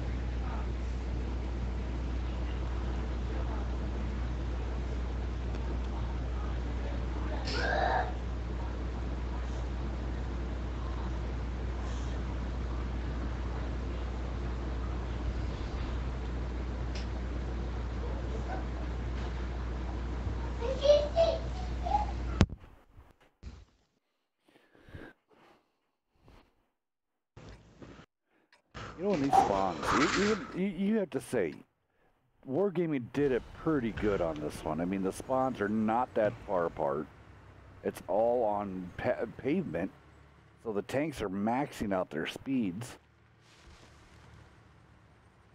The only time when it gets funny is like we saw in the 2v2 tournament when two people spawn 6 miles apart, and like that can get a little weird. But for regular lobbies, I think it's pretty good. Like you said, it being all pavement makes a huge like difference. Tanks don't have any problems.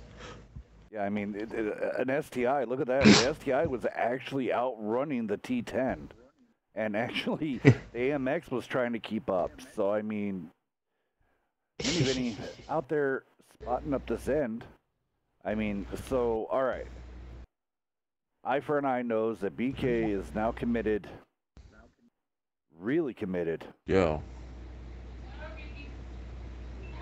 But I am great. He knows that someone's out there spotting. Yep, he lights up Vinny trying to get some snapshots. Sacred Shadow, I mean, it's kind of crazy to know that he could just rush in.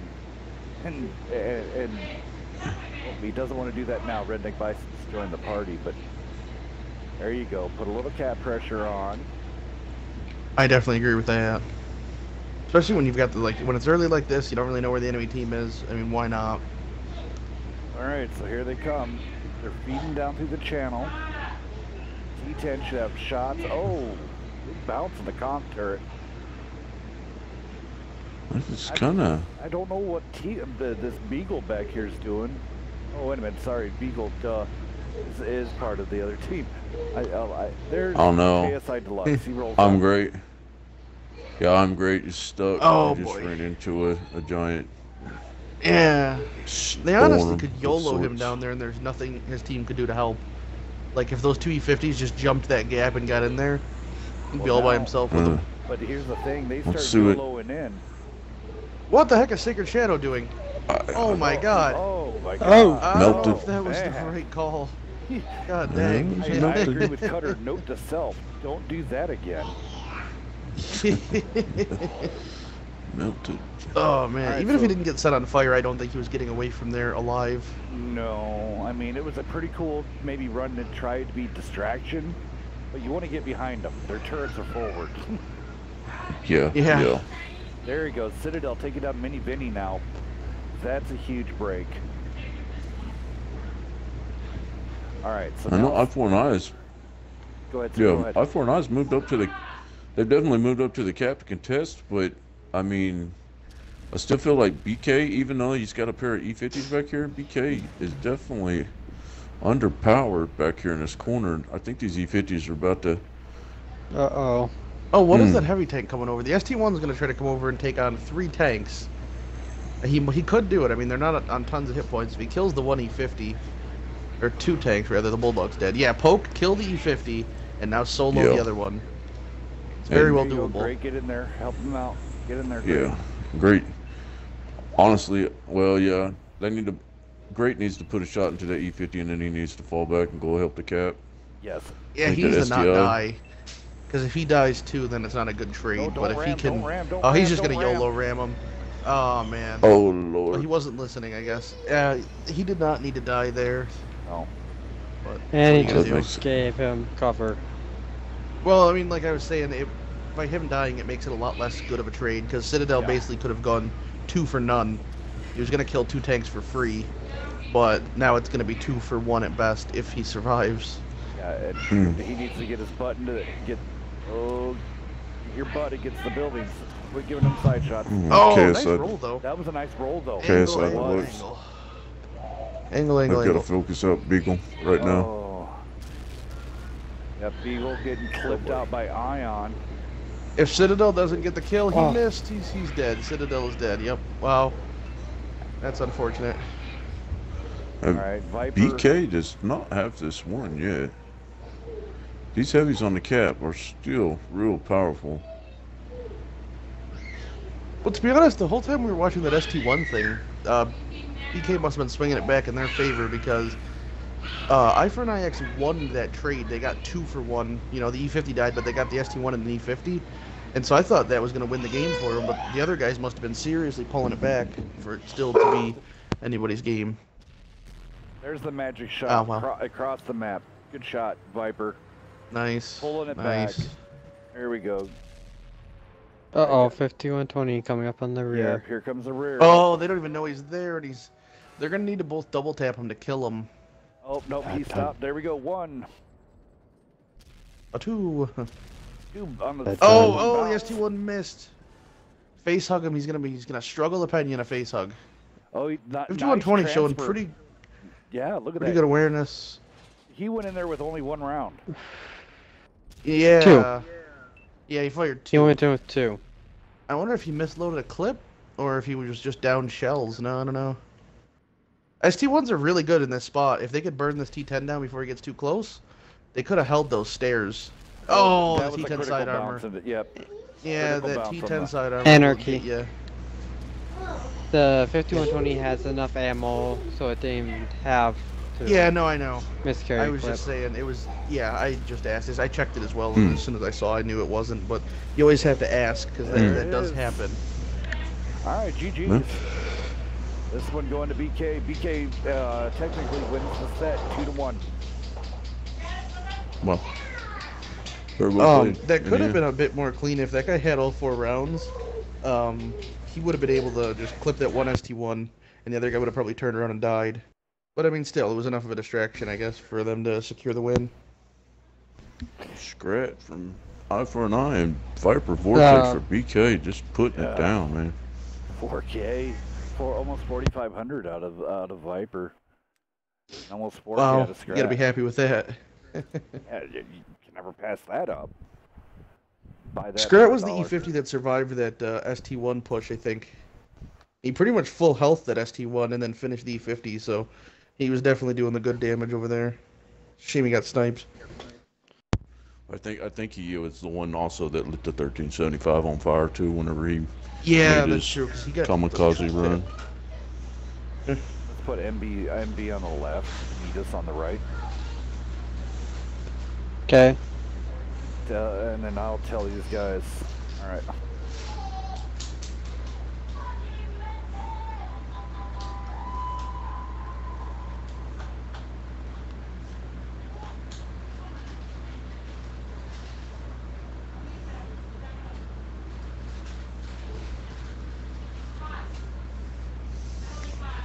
Okay, fellas, I think I'm going to gracefully bow out as I can, as graceful as I can. I don't know what that'll entail. Walk but, carefully. There you go. I appreciate it tonight and enjoyed it, and I will see you guys Wednesday. Sounds Cool. great, guys. Glad to have you. Oh, wait a minute. No, let's go ahead and run it. Remember, MB's running behind.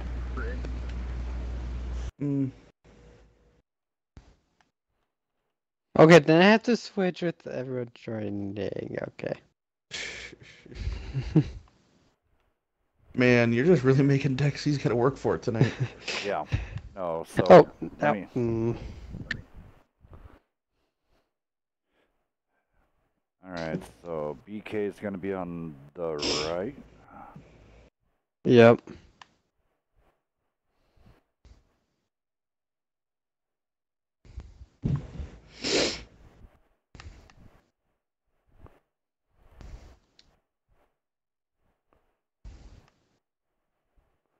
All right, there we go.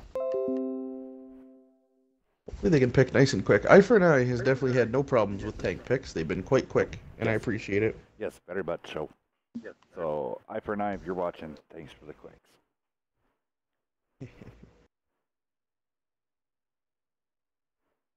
Yet again, if you find yourself winding down like myself, just build down under the weather and you want something to cheer you up, go check out Acorn Esports. The days of chicken noodle soup are over. Acorn Esports is all you need now. Yep. Acorn.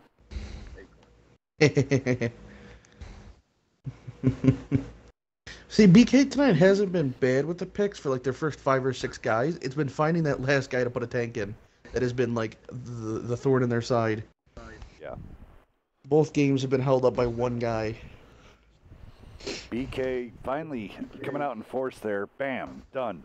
Let's go get ready to launch this really fast. One Bulldog, pair of T10s, trio of STIs, the AMX 5120 on BK side, Eye for an Eye, one Bulldog, pair of E50s, one bad chat, and a triplets of T10s launch it. Bam, bam, bam.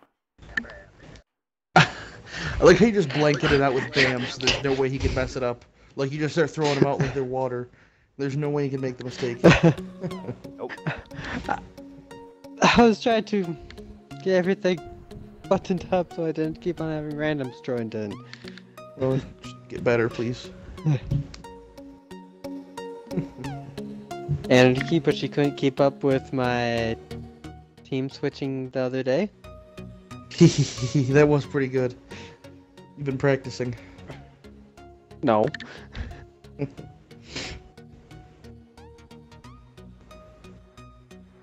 No, I'm just cutting corners. Big difference. Just what I like to hear. See?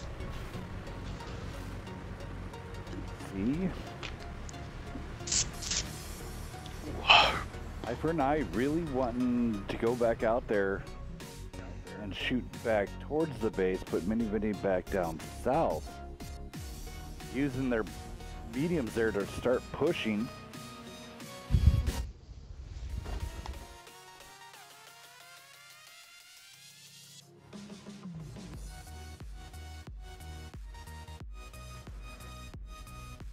Citadel getting into place. There we go. We got a bush sniping STI in Sacred Shadow.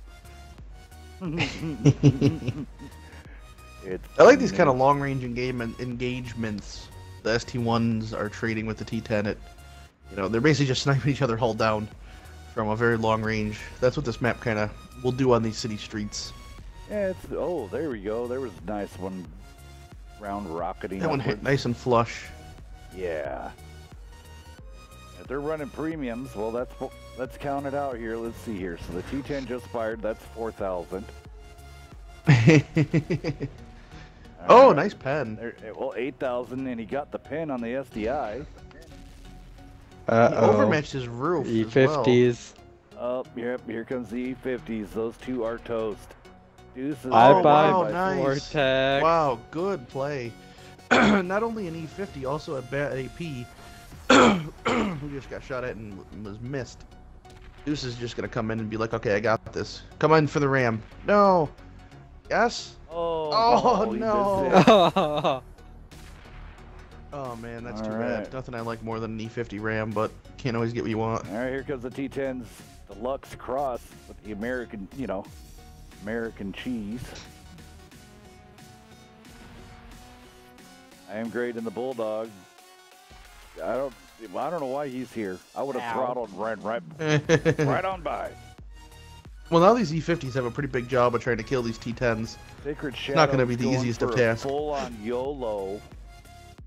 He thinks he's able to take on 4 tanks by himself. That's where I am great goes around the corner and gets leveled by a T10. Now these E50s, even though they're down on tanks and hit points and guns and stuff, I think they have superior positioning. So I mean, I don't know if they could necessarily win it, but they're definitely going to make the trade a lot less worth it for BK because they're really beating them up right now. Just rolling in. There we go. The two E50s could YOLO this ST1. He's by himself now. The 5120's backed way off. T10 pushed. Like they could just come up and bat this guy. Just start beating him down with the two of them. Killing everybody. Magic gonna have a game. There you go. He's definitely made his presence known. He's been, every time you're looking at a fight, he's around there doing something. Another big shot into the T10. And the E50s are just double teaming the ST1 at the moment. there we go, yep.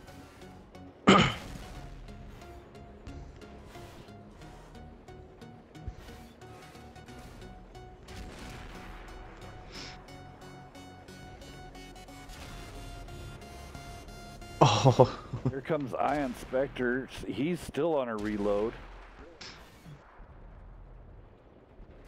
He is getting chased down and he's killed. This round's going to eye for an eye.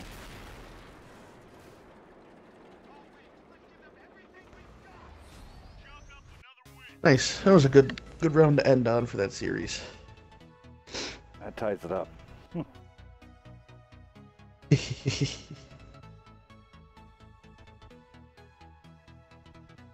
we leave it there and then have a rematch next week.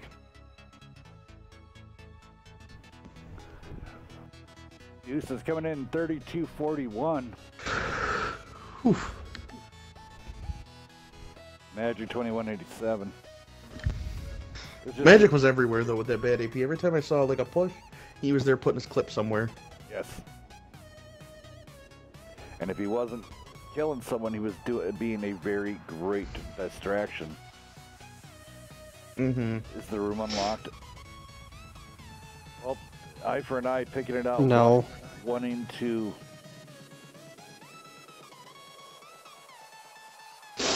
All right, let's see how fast BK can get this last load out. But wouldn't I have to change the maps? Wait a minute, that's 2 on Ravage Capital. Yeah, we're tied. Ghost Town.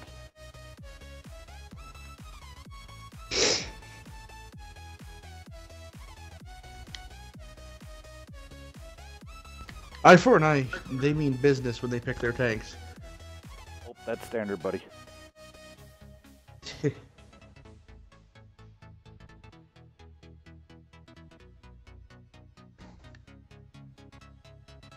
I guess this is working out relatively well due to the fact that NB said they were going to be a tad late. Yeah.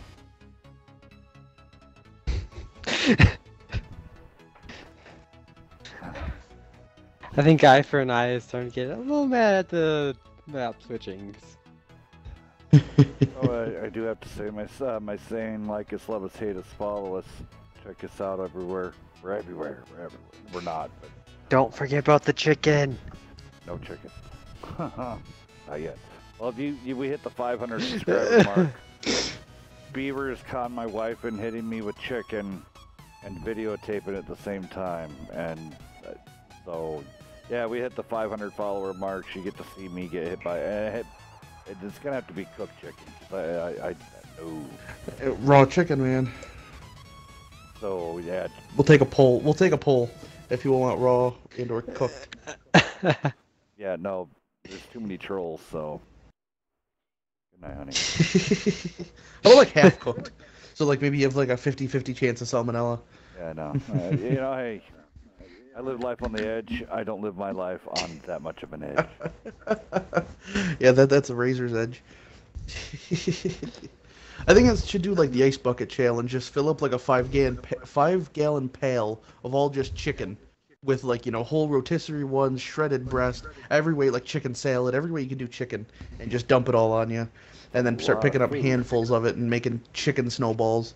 Yeah, well, I mean, you know, it's for the and then viewers. It's gonna go up on the internet, and then some Ethiopian person is gonna see it, and they're gonna be like, "Oh." Well, you're gonna donate the food after, and then it's gonna be worth more because it got to touch hells. Oh, You know, it's really just a win-win. Oh, yeah. You scoop that back up and put it in bags and sell it. People in Ethiopia, and you know how much food? These are typical Americans. This is. Oh no, I'm not gonna be the one that causes that. Do you have any percentages on how many viewers we get from Ethiopia? Is it a high amount? Is that one of our core good demographics? No. Well, you know, hey, you know, it's one of those. Well, you seem very paranoid about their opinion, as if they're sitting in on all the streams just waiting for you to mess up so I they don't can want to get get you. yelled at by Susan Sarandon, okay? She will get you. I know for a fact she watches the stream. That one I can guarantee.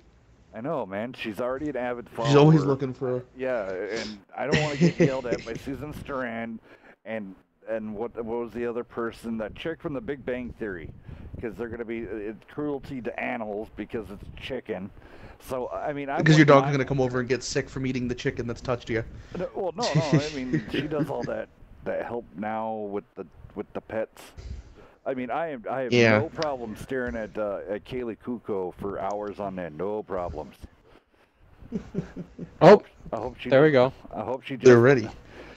All right, let's go down these lists. Lycan, E50, Pair T10s, Trio STIs again, Bulldog, E50, Bad Chat, AP, T10, and Conquer on Eye for an Eye. Let's go. Bam! Bam! Bam! Maybe you can con her into throwing the chicken at you, and then she can like degrade you while she does it, makes her a really good video. Tell you how horrible you are for wasting this food while she pelts you with chicken balls. And this is what you get Balls for of not buying chicken, your like tickets balled on up piece of Priceline. chicken. Oh man! We'll get that gnome in there, and he'll just yeah, we're stare going at you way with too far off his the norm judging on this eyes. I think we've gone perfectly far enough. Totally gonna get busted by the Food Network. Oh, yeah. I'd imagine their lawyers are already on the phone finding out a way to send you a cease and desist letter. Yeah. They're coming. They're like, Emeralds, bam, check. Abuse on chicken, check. Double check. That one is Yeah, at least a double check. That's a double check. And be like, great, here comes the With FDA. a smiley face.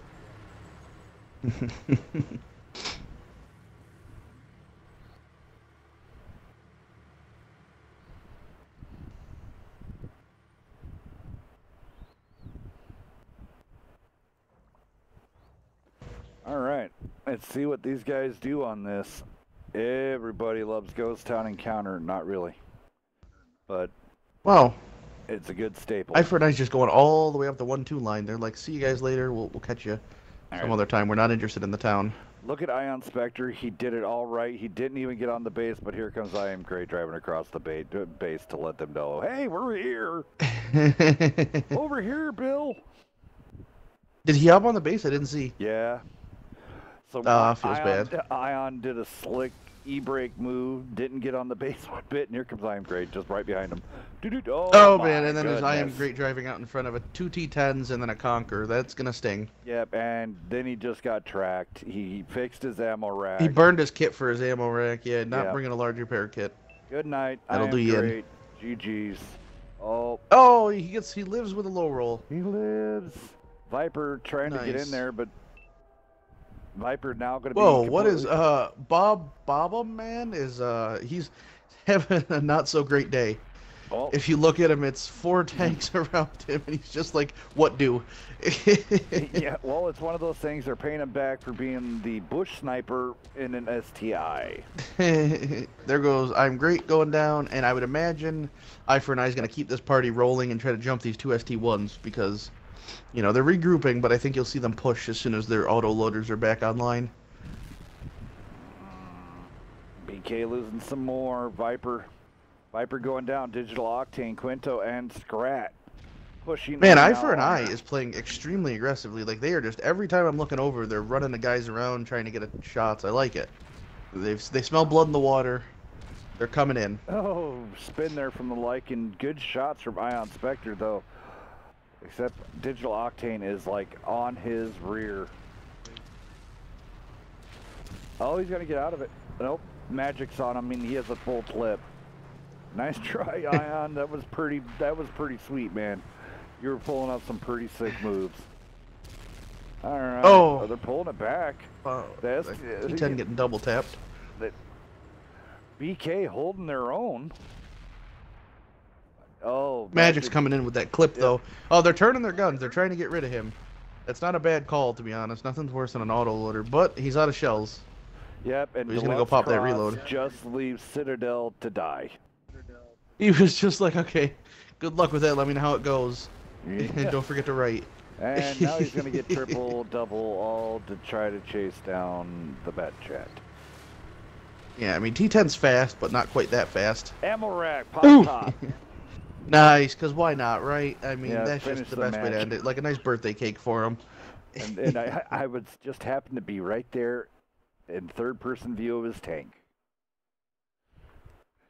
Same here. All right, Citadel coming in at 2486 out of his STI. Nice damage spread across the board on Eye for an Eye. Congratulations, guys.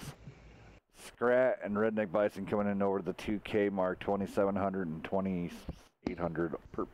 We'll just round up. We'll call it good.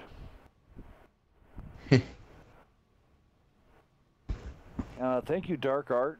There. New person coming in, first time watching. Welcome. Dark Art, I've heard of him before. Yep, check us out on the forums, on the Wednesday night forums. I don't have, let me get the link for you guys.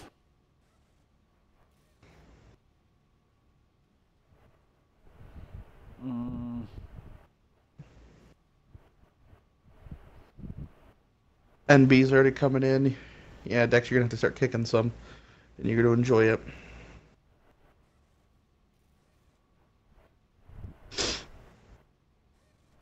You know the maps by chance for NB versus Edis? Good. We'll all be surprised. Yep. All right, guys, I'm gonna step away just for 2 seconds. I need to go use the panel. Let me turn on these guys' graphics. All right, NB on the right, Roger. Edis on the left, Roger. Phoenix and an M103. All right, guys, I'll be right back. Turn a little bit of music. I'll just sit here and talk to myself because you know Dex is not going to do it. Come on, Magic Mike. Well, you never talk to me personally. You always talk to either Hellscat or somebody else. So I'm just like, Wonder why that okay. is. You haven't gotten the hint yet? We've been doing this for how long? Okay, okay. I guess I'll leave the party then. Yeah, it's the best kind of room mod. Seen but not heard. Oh, okay. Oh, No private dance for you then. So, what have you been up to, Dex? What do you do for fun? Friday I was golfing, and this Cool. weekend I went swimming. Oh, nice. How do you like swimming? I haven't swam in quite a while. I used to swim no quite kidding. a lot. I've got a pool. I I mean, swim pretty much daily. I do a lot of it. Always a fan. I mean, I would swim across lakes or ponds, Yeah. depending on Yeah. what the your hardest guys' thing to terms of a lake is. I tried to get a lake in my backyard, but it was hard. I think the easiest way to know if it's a lake or not is like a pond. You can stand on one point and see the entire thing, whereas a lake you can't. Usually lakes have offshoots or whatnot, where you can't see the entire body of water standing on one point. That's usually the way I determine if it's a pond or lake. So, just a little tidbit for you. You guys are allowed to have Okay, lakes there, though? but back in Minnesota. Oh, I was gonna say, yeah, I couldn't imagine they let you have them all the way there. They gotta spread those out. Yeah, the lake they considered here has a current, and I would more call it a river Is it because it's a versus reservoir? lake. Kind of, yeah. Well, if the only way for it to have a current is to be dammed up on one end, right? There is a point in which it is dammed up, but I'd imagine that's what there's an generates the current. offshoot where there's a slight river, but people call it the lake. Then. Interesting. So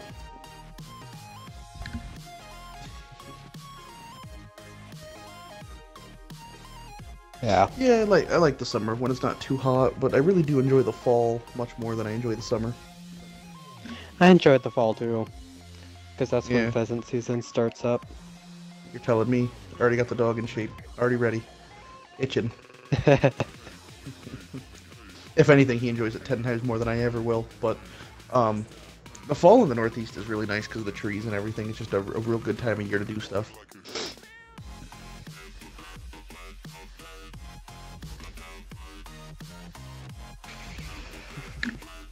Now, when you go pheasant hunting, do you have somebody that has a dog and you guys go out as a big group or whatnot? Or do you just go solo? We have like 3 dogs, and there's like 5 to 7 of us. Mm-hmm.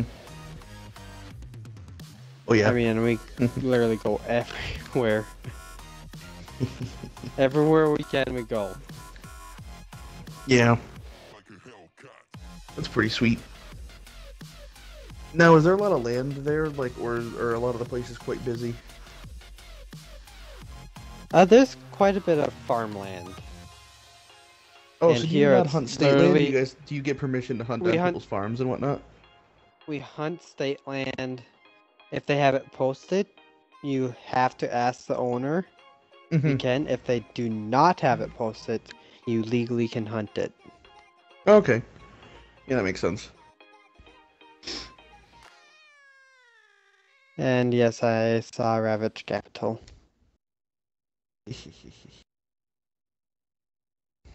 You guys have actual wild pheasants and whatnot out there. You guys really have it much Oh, better yeah. than we do. But they are still pretty mean. They're mean. They attack you. Yeah. I literally seen a couple pheasants chase one of my coworkers' kids. Really? I can honestly say I've never seen that. Now this is a I good mean, question. What kind of? They're only like a 5 and 6-year-olds, but Yeah. What kind of dogs do you guys hunt with? That's always a good debate. for the most part, it's labs. There's Oh, a really? lab Those are something mix. Mm-hmm. The lab mix. I don't know what the other mix is, but it's a shorter dog. Mm. Those ones have been working out better lately. They get to run around a little bit longer. Okay, there we go. Yeah. We're all ready to rock and roll. Yeah, I had a teacher in high school that had he used to hunt with a lab, and they could do it all. Like they could do pheasants, grouse, and then obviously ducks and stuff. They're real just all-purpose dog. I've never had one, but I'd be open to having one. They seem like cool little guys. Yeah. Last Tuesday on Open Early Goose, Yeah. my cousin and 6 of his friends limited out in 2 hours. Nice. So 7 people shot 105 geese. Yeah, those early goose seasons here. The limit for Canadian geese is 20 a person per day for the early season. It's pretty ridiculous. Yeah, that's crazy. That's pretty much all I do is hunt early season. Freaking geese. I don't really hunt ducks because I don't have a dog to retrieve them, and so the geese I just have a little canoe that somebody draws the short stick and goes and paddles out and gets them. But I don't do a lot of duck hunting, but a little bit of early geese season. Wouldn't hate having a lab or something to retrieve them. Yeah. And labs are just such good dogs, I think.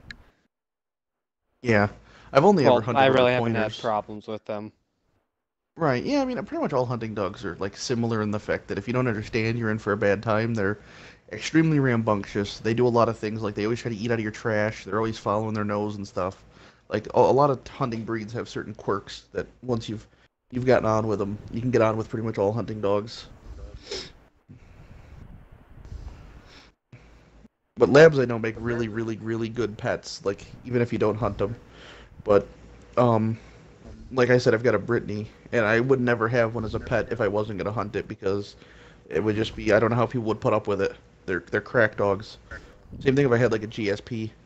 If you're not hunting those, I'm sure your life is miserable.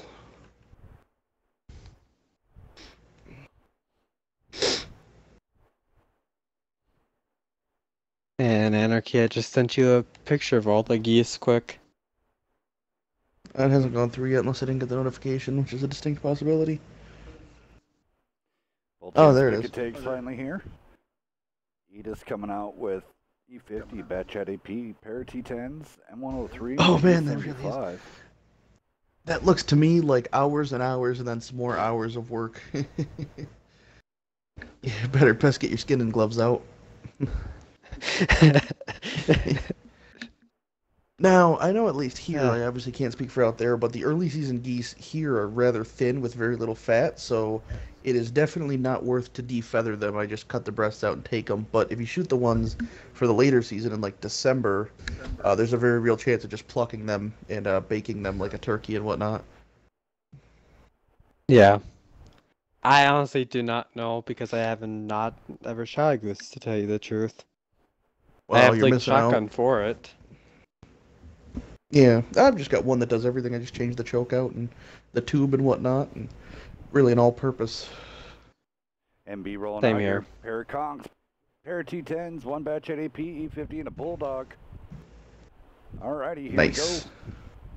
You can spec the Edis guy, yeah. It's not a tournament match.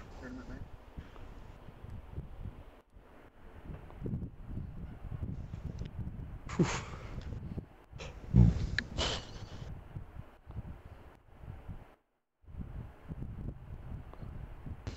Dark Arc coming back in. Heard of me before, good or bad? And I went, you sound familiar.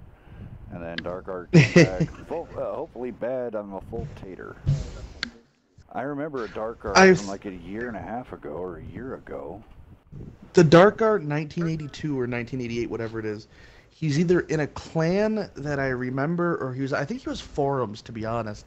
I feel like he's on the forums when I used to go on those, which I no longer do, but I'm pretty sure he was relatively active on the forums or something. I recognize him. Trust me.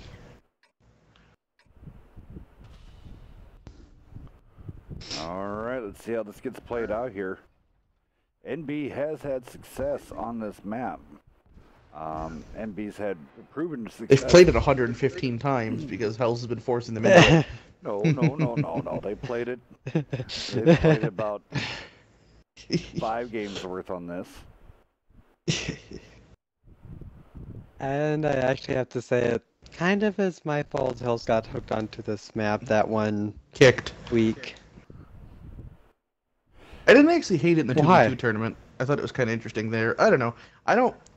I kind of joke about how much I don't like it. I don't mind watching it, but I felt like if I was calling and or playing, I'd be miserable. But I mean, that goes to be said anytime I'm playing the game, chances are. So, who knows? Maybe it's just me. I don't know. I really don't. I liked it in the 2v2 tournament, though. But then again, all the maps were good because the games were exciting. I kind of like how both teams are doing clockways. All Yeah, I the way can around appreciate the edge that. of the map. I like how they're just like the center circle thing. No, we're not interested. I feel like NB has done that before. I'm pretty sure they were the one that started to do that, where they just did a straight up A-line push through that tunnel.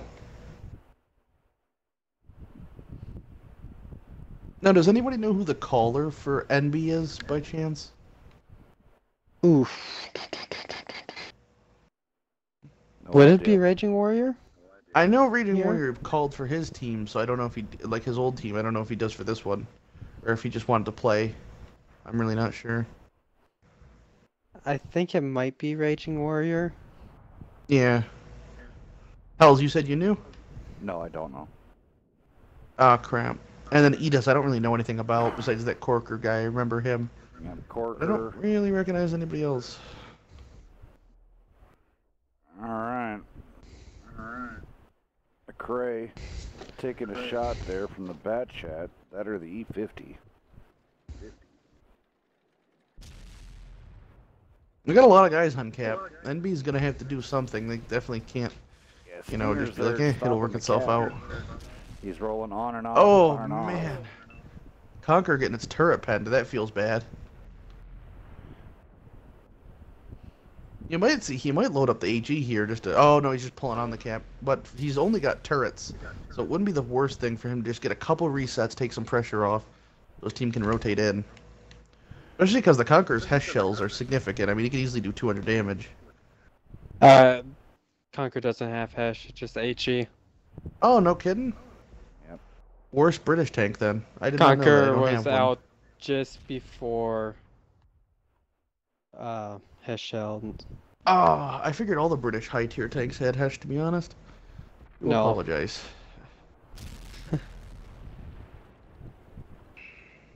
Stinger is doing a great job. And M103's got a wiggle. Of He's getting his turret picked. He's got to move around. shots are set up by all 5 angles. Yeah, wow, that actually is pretty good on NB's part, especially when these two T10s push up to that corner. They're surrounded. Edis is. They're gonna have to just pick a direction and drive into it if you want to get out of this. Yeah, I mean, their best suggestion would be throttle forward and go after Stinger. Yeah, exactly. Whenever you get ambushed like that, you either sit there and get picked apart, you run and get shot in the back, or you just drive into an area, or Oh, like they're just drive great. right into one wherever they're shooting you from. Yeah, and they elected to push in over on Darkstride and Long. It almost Only feels two like of they were them. looking around and they were like, "What's the hardest direction we can push? Let's push these 2 full health tanks," and they went for it. They might have a chance to. They're gonna kill Dark, so it'll be interesting to see what they can do after that. If they can start working over Lonky. All right, Raging Warrior and Stinger now coming around. Here they come. Yoda getting a kill. Master Nader's not gonna survive this one. No. Nope.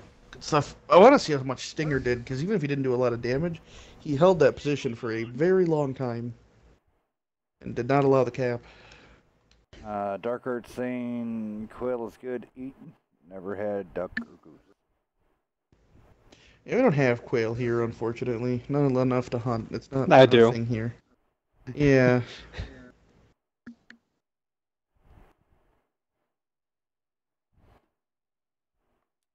Actually, first time I found out there was quail here, it was a cloud of them.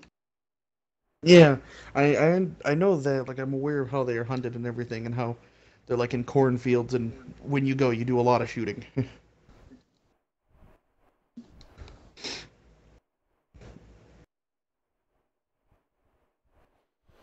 Alrighty, switching sides. I'll get this done. I don't know if I'll be able to hold up Anarchy for a meeting tonight, buddy. I'm winding. Yeah, no, it's not a big deal. We can just talk tomorrow. I do not mind. Well, I do have one thing to tell you guys after this. Oh no. Congratulations, it's a boy. How did you know? Well, I could just feel those things. I'm like Obi-Wan. You can feel it in his joints. Yep, I'm like Obi-Wan can't Obi. I can feel it in my bones, literally. You're like, oh, Dexter's a dad.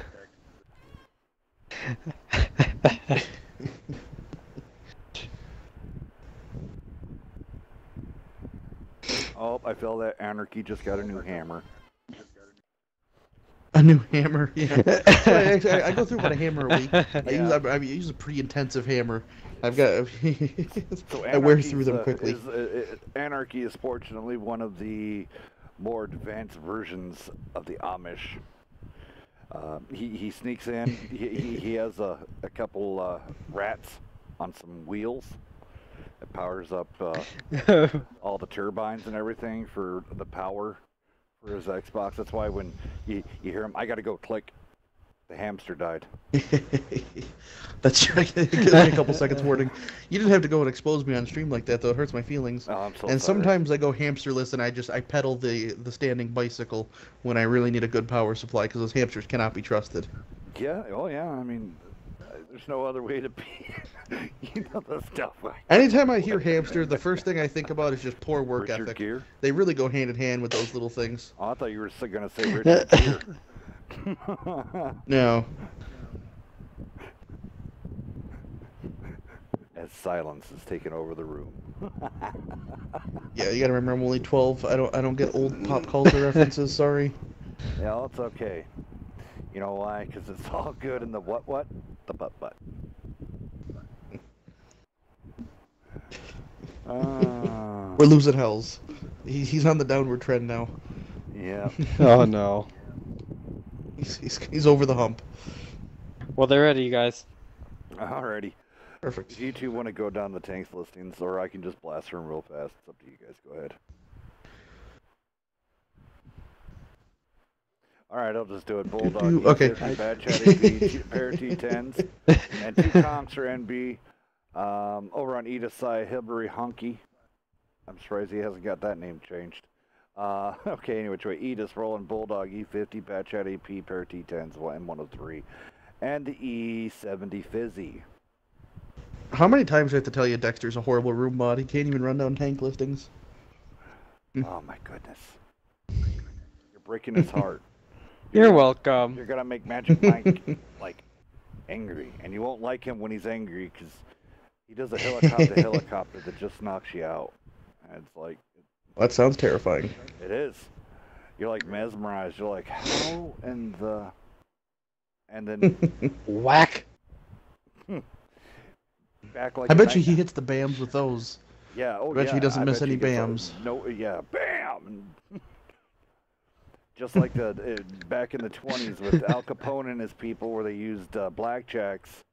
Magic Mike just rolls. Oh, those little freaking... Yeah. Alright, let's see if NB decides to go around the entire map again and go over to their spawn. And it looks like We saw that in some of the 2v2s when people just flipped.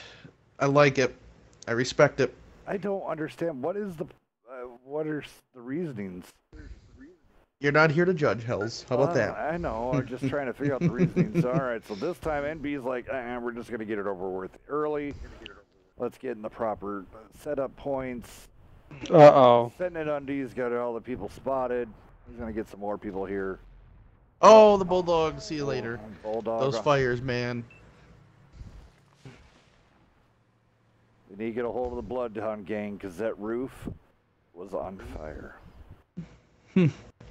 When I played the Bulldog, first of all, great tank, but 2 games in a row I got one-shot ammo rack before I even got a chance to fire my gun, because there's a box of ammo that sits right in the front. Yep. Because it's the best place to keep it, and both times I just got hit by something as soon as I got spotted, and it was fatal, back-to-back games, 0 damage.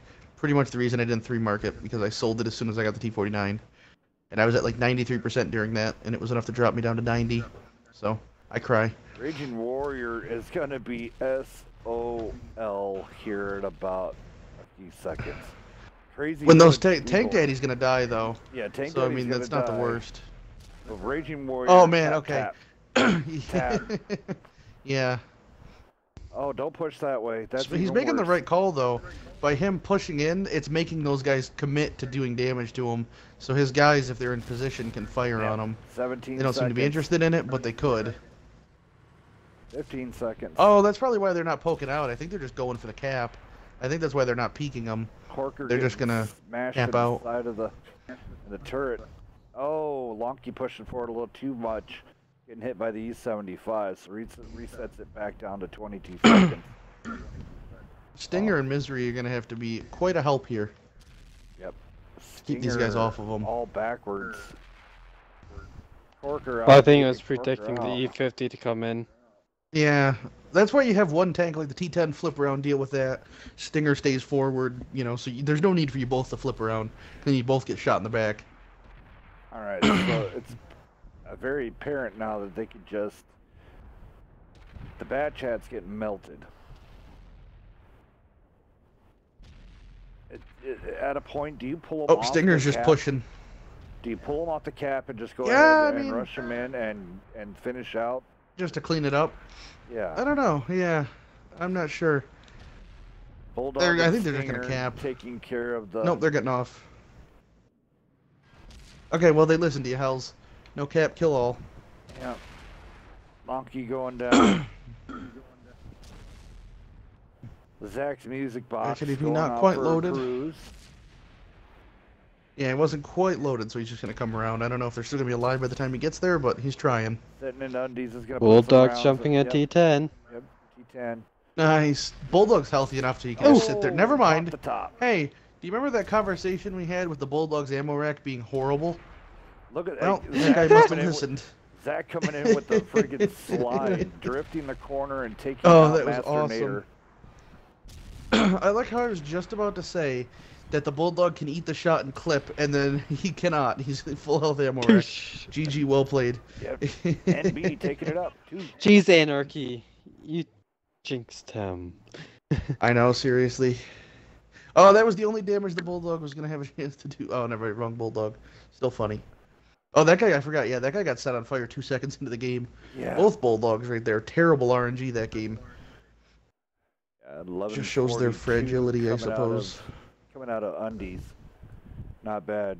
Good damage spread coming out of Stinger. And almost doing 3K out of Yoda. Whatever.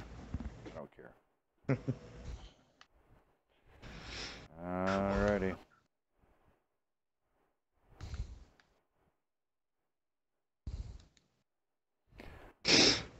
Alright, can MB make this quick and finish it up? Waiting on the map. Waiting on the map? Kamaran. Just throw it on Kamaran and counter and let's go. Wow. House is running the show around here now. Okay. There we go. It's, do a little bit something different, have a little fun, make them play. That either, yeah, let's do Kamaran. We've seen Proc played so many times. Mirovanka.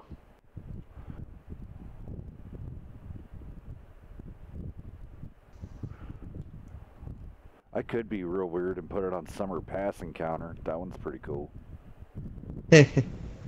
Rip. Oh, did you say you had a strategy today? My bad. Yeah, I know, right? I hope you don't like map picks. Yeah. Too bad. It was What, a little Kamaran? province. Province? No, not province. It's actually kind of boring to Too watch. cruel. Kazarine? Too cruel.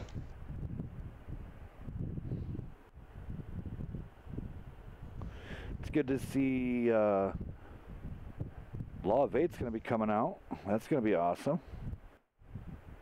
Yeah, they're scheduled for Friday against 47R. That's So nice. both teams that have been kind of laying low. That'll be nice, yeah. Yeah, nice change of pace. All right, there we go. You want to untag Darkstride and Magatron?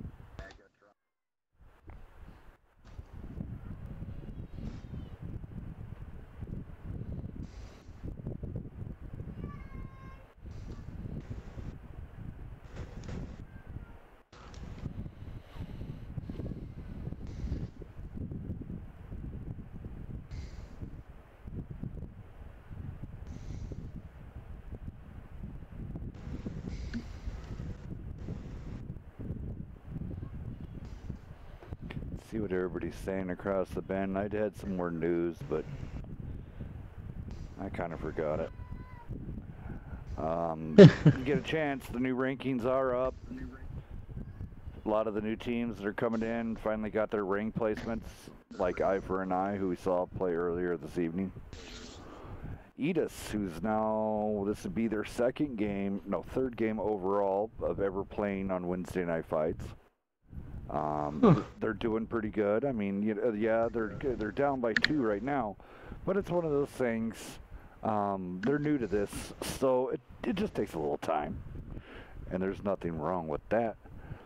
A lot of new clans coming into on Wednesday Night Fights, joining in on this Meltdown Monday, and getting chances, wanting chances to get in on the bronze division. So that's on the Which everybody would like to see. yeah, that's an up and up thing. I mean, more people that join the bronze league, that means more entertainment for you, the viewer. Yeah. And then that means the community just continues to grow, which is a good thing. And now without ESL, we got to do our own thing, and which I think as a strong community and clubs and stuff like that, we can do this. We can definitely make this happen. Wednesday Night Fights, though, we are going to try to present to you the most 2v2 tournaments that we can. A lot of people had a lot of fun last Friday. And it was just fun. Straight out. Some upsets, some overtakes. The whole gala of emotions coming out that night. It was awesome.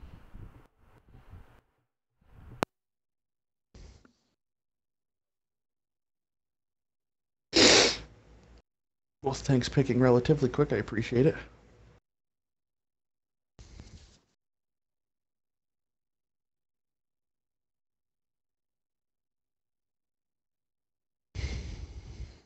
Just going with the Skoda, Bad AP, and Bulldog. A lot of auto loading there. This could be the last game, potentially, right? If Edis doesn't manage to pull this one out. Yeah. Yes. Edis on a do or die right here. I do like some of their tank loadouts. I don't know about the Skoda. I would most definitely that's behind the E50, and because you can't run it like the Batch Hat. The Batch Hat you can run in there and power brake and E-slide all over the place, dodging and weaving. Skoda not as much. It's too big. Not as flexible. So I mean, the Skoda would be more of the sniper out of it, and And then also, you know, everybody's big complaint out of it is with it only having the 3-round autoloader, the 3-round clip, it does not have the potential of clipping out, say, an E50 or a T54 or there's a possibility with a bat chat, but it would have to be it would have to be super high rolls. I don't think. Oh no. And also, you're super liable to bounce with the freaking Skoda. Yes.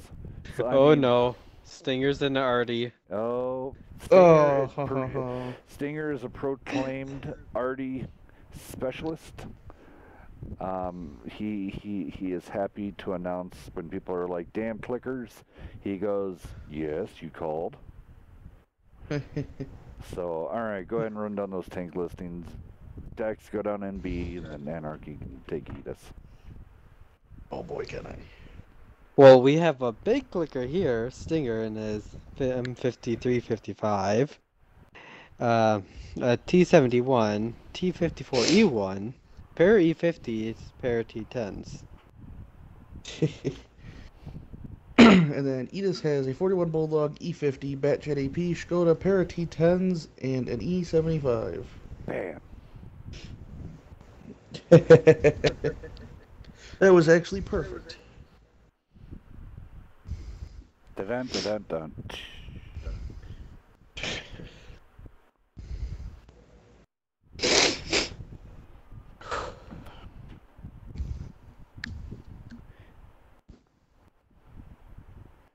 Dex is all about that bass, No treble, magic mic. Yeah, that's what we're missing is Hell singing. Yes. That's what I completely agree. More Hell singing is necessary. Trying to have a little bit Did of the fun spawns change a little bit? here. Encounter, I Yes. think, trips them up, right? Yeah, because typically the encounter but this one's good. Yeah, this is the typical encounter. It's the other way around. Yes. Wasn't there one that put the encounter like all the way in like the far right of the map? Yeah, that one team spawned at like C2 and the other one spawned at like B7. Yeah. Yeah, and it was down there in the J9 area. That was I don't know if you guys That's what I remember. remember the old Westfield. You would wow, Oh. look at that. Bulldog's gonna get away with it. Bulldog's gonna get away with it. Dodge, weave, dodge. Oh, he is. Craig Milner made it through all of them. Oh, No. And he stopped, and he got hit from that. He could have kept going and As soon never... as he stopped moving. Yep. Dark Stride all the way on that far right. Stinger on the move. He had no chance. He's going to get out of here. Artie's dead. North spawns the Artie saved area.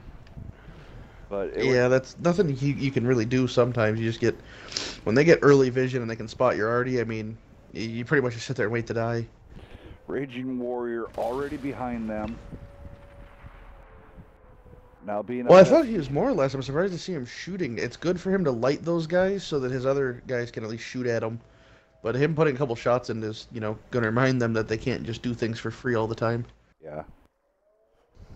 Well, I think Stinger, in the very beginning, I think if to be successful, he needed to run down to A0. Take the risk, roll the dice. Yeah. You have that Bulldog out in He front. could have just stayed in A1, though. Like, where that clump of trees is back there. He might have had luck. Well, no, he got... I don't really play Artie. I mean, I guess he could have went down to K0, but, I mean, he's still probably... No, I said A1. Yeah, he was on the opposite side Oh, of the they map. spawned on the south. Oh, did they? Oh, Donkey crap. getting Yeah, clipped then that out. wouldn't have mattered. Edith's now pulling this back away from NB. Early in the showing, it looked like NB was going to take it. Mysteries putting rounds into rags. Well, I mean, with them bringing an Artie that didn't get to shoot, it's like the hit points don't matter because it's only like 350 or whatever, but you're legitimately just playing down one tank since the beginning, basically.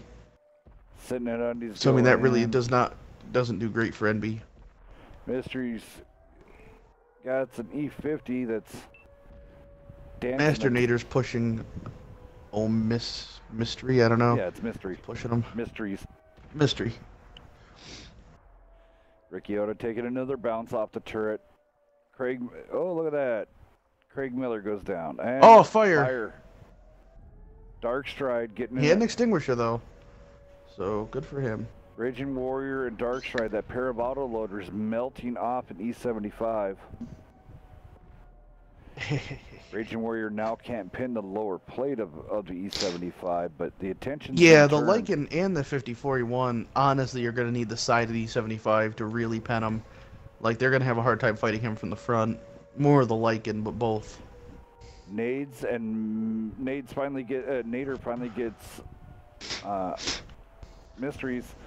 Yoda being slowly sniped upon from the Skoda, who's falling back to take out. Master's a one-shot. If he could get the finish on him, it'd be really helpful, like that. Oh, Raging Warrior's dead. But he did get the kill. All up to Dark Stride, basically. He's going to need to carry this one very hard. If you can get at least everybody set up in the right areas, spot the right people. Oh, there goes Yoda. Never mind. Nice snipe. That was another T10 taking that quick snipe, so. I know, right? Most accurate tank. Oh, and then puts a round right into the side of Dark Stride's turret. There you go. Oh, nice shooting. There you go. Nice. Save that other. Oh boy. One. Well. Oh, that was ripped. Oh, the Skoda went through right underneath him.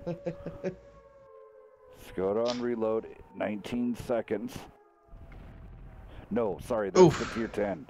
The tier 9 is much cheaper, lower. But there it is. Dark Stride's going down. GG, swapping sides. We're going to game 4. 4, yeah. Edis with 2 zeros as well, but that just shows how painful that already dying is, because literally you're playing a 6v7, you know, a minute into the match. Yeah. Well, now for them to win that, you know, would want to run Artie, it would be safe on so I mean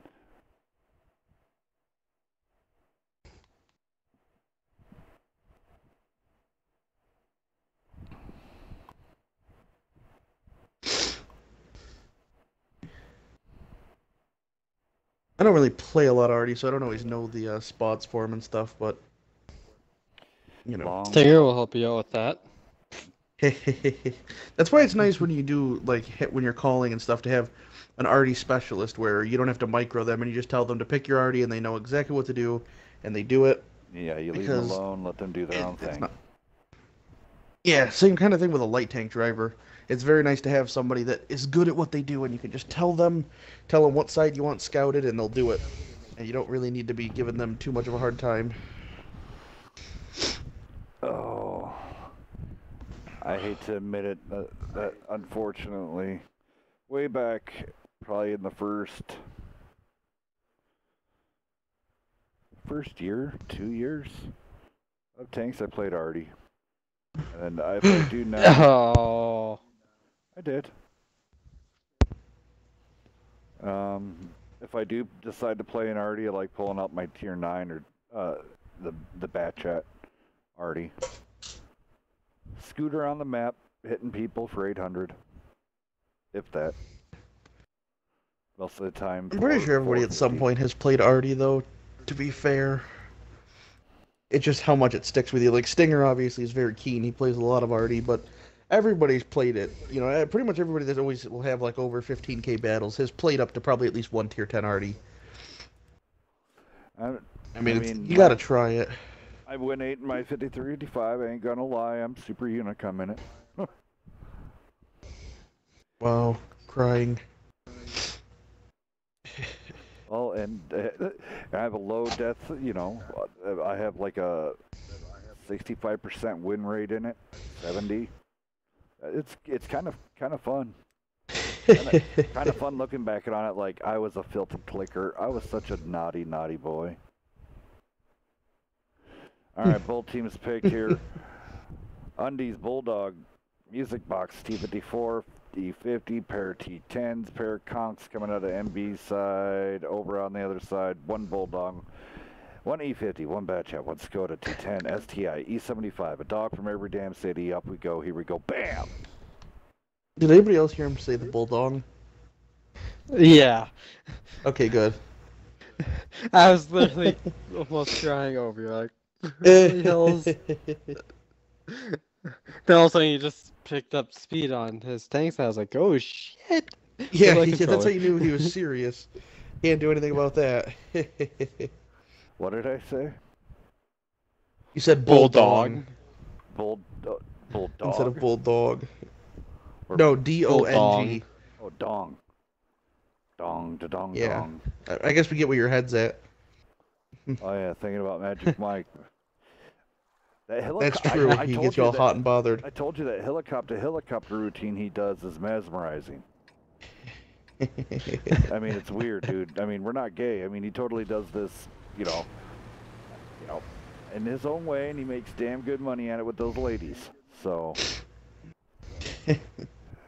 Craig Miller there just got completely nosedive and probably drowned his driver. Oh no! And he buried that nose, and then it kind of got stuck there. It was pretty funny. But Craig Miller, you just got like completely exposed for killing your driver, and we're gonna go along with you here, spotting up. Man, that's a lot of trust, knowing that if they're gonna shoot you in the butt or not. That Craig Miller had there. Master Nader over here, and with Rags. No Artie this time around.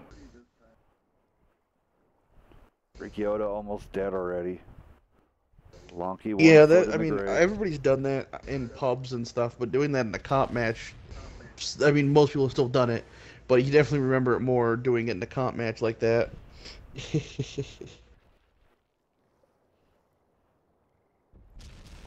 Nice double tap and a dark stride there from Crazy Village and Crayon Eater.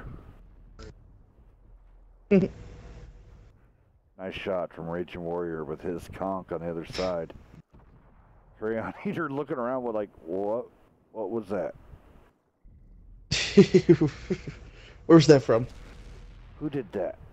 Dark Stride actually doing a pretty good exchange there. So did Lonky. Stride putting one round into Crazy Village, and then Stride into the E75. Dark Stride getting popped again. Lonky rolling back, trying to put that last round into the low plate. Yeah, NB has got a lot of guys that are already kind of low health. Rick Yoda hasn't taken any more damage though since his little trip. His oops. Yeah. There it He's is. been keeping it Raging safe. Warrior now putting rounds into Crazy Villager. While Stinger's getting sniped from the Edis medium. Crazy Villagers just waiting to get finished. Yeah, I mean, Stinger If going Lunky down. just looks left. Yeah, there you go. Right into the side of Tank Daddy. Music box over there trying to fall back. Bulldog going Now down. Tank Daddy's like, wait, what just happened? Where did everybody else go? I had people over here with me. Lonky just a little bit too over-angled there. But great Maybe job. she was expecting a heat round and she wanted to guarantee the bounce. I mean, if you know a heat round's coming, it's not a bad thing to try to swing your tracks over. Yeah. Very dangerous against AP though. Oh, Tank Daddy taking down Lonky there. But Send It on D's coming up behind. Doing his... You know, I or like how Stinger. he held his shot until he got completely flush to guarantee the pen. If you saw that he didn't squeeze it off as soon as he reloaded, because it would have just bounced. Raging Warrior taking a double into the side. Actually, sorry, I apologize. It was a... he did take a little bit of ram damage or miss on Master Nader. That one didn't. Ricky Oda now can... Oh, he's gonna go for a quick swim.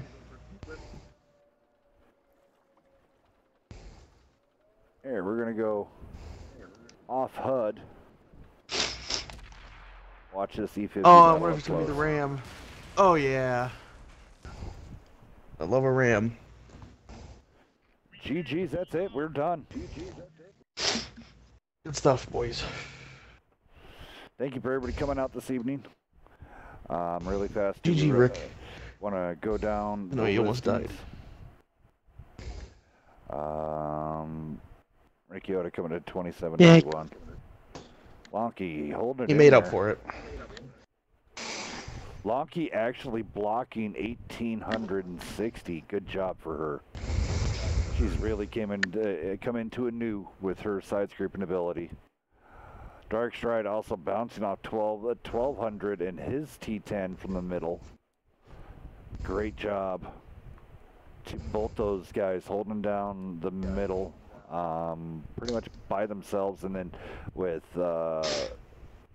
Raging Warrior getting in a great cross shot flank shots to help take over the middle. That was pretty awesome. So MB's looking on the up and up. Edith's looked really good for just their third time coming out. I want to say thank you guys for coming out there. Do you guys have any final thoughts or anything? Nothing really in particular, to be honest. No? Surprisingly, no. Check us out on Wednesday. We got another action-packed evening coming towards you guys. Guarantee some more ooh and ah moments and moments of, well, that didn't work, and well, we'll try it next time. But it is what it is. It's been a great honor having everybody around here. Thank you to the community for coming out and all of us growing and continuing on this day. Thank you for coming out. God bless. Be safe. Hope you enjoyed the eclipse today. Have a great Tuesday. For all the kids going back to school, good luck with your schoolwork. Grind it hard. Oh. Stay in school. Get that diploma. So congratulations to my kids. Today was their first day back in school. So. But also, haha. Yeah. But all right. So from everybody here at the Meltdown Monday, Dex, it's been an honor. Thank you for coming out. Thanks to Cutter for coming out for the first couple. Yeah, thanks to Cutter. Our Anarchy, it's always an honor having you out here, man. Mr. Yeah, I mean, at this Friday point, why night. even bother saying it? We know. I still have to say thank you. But anyway, which way? Else got all the Wednesday Night Flight crew. See you on Wednesday.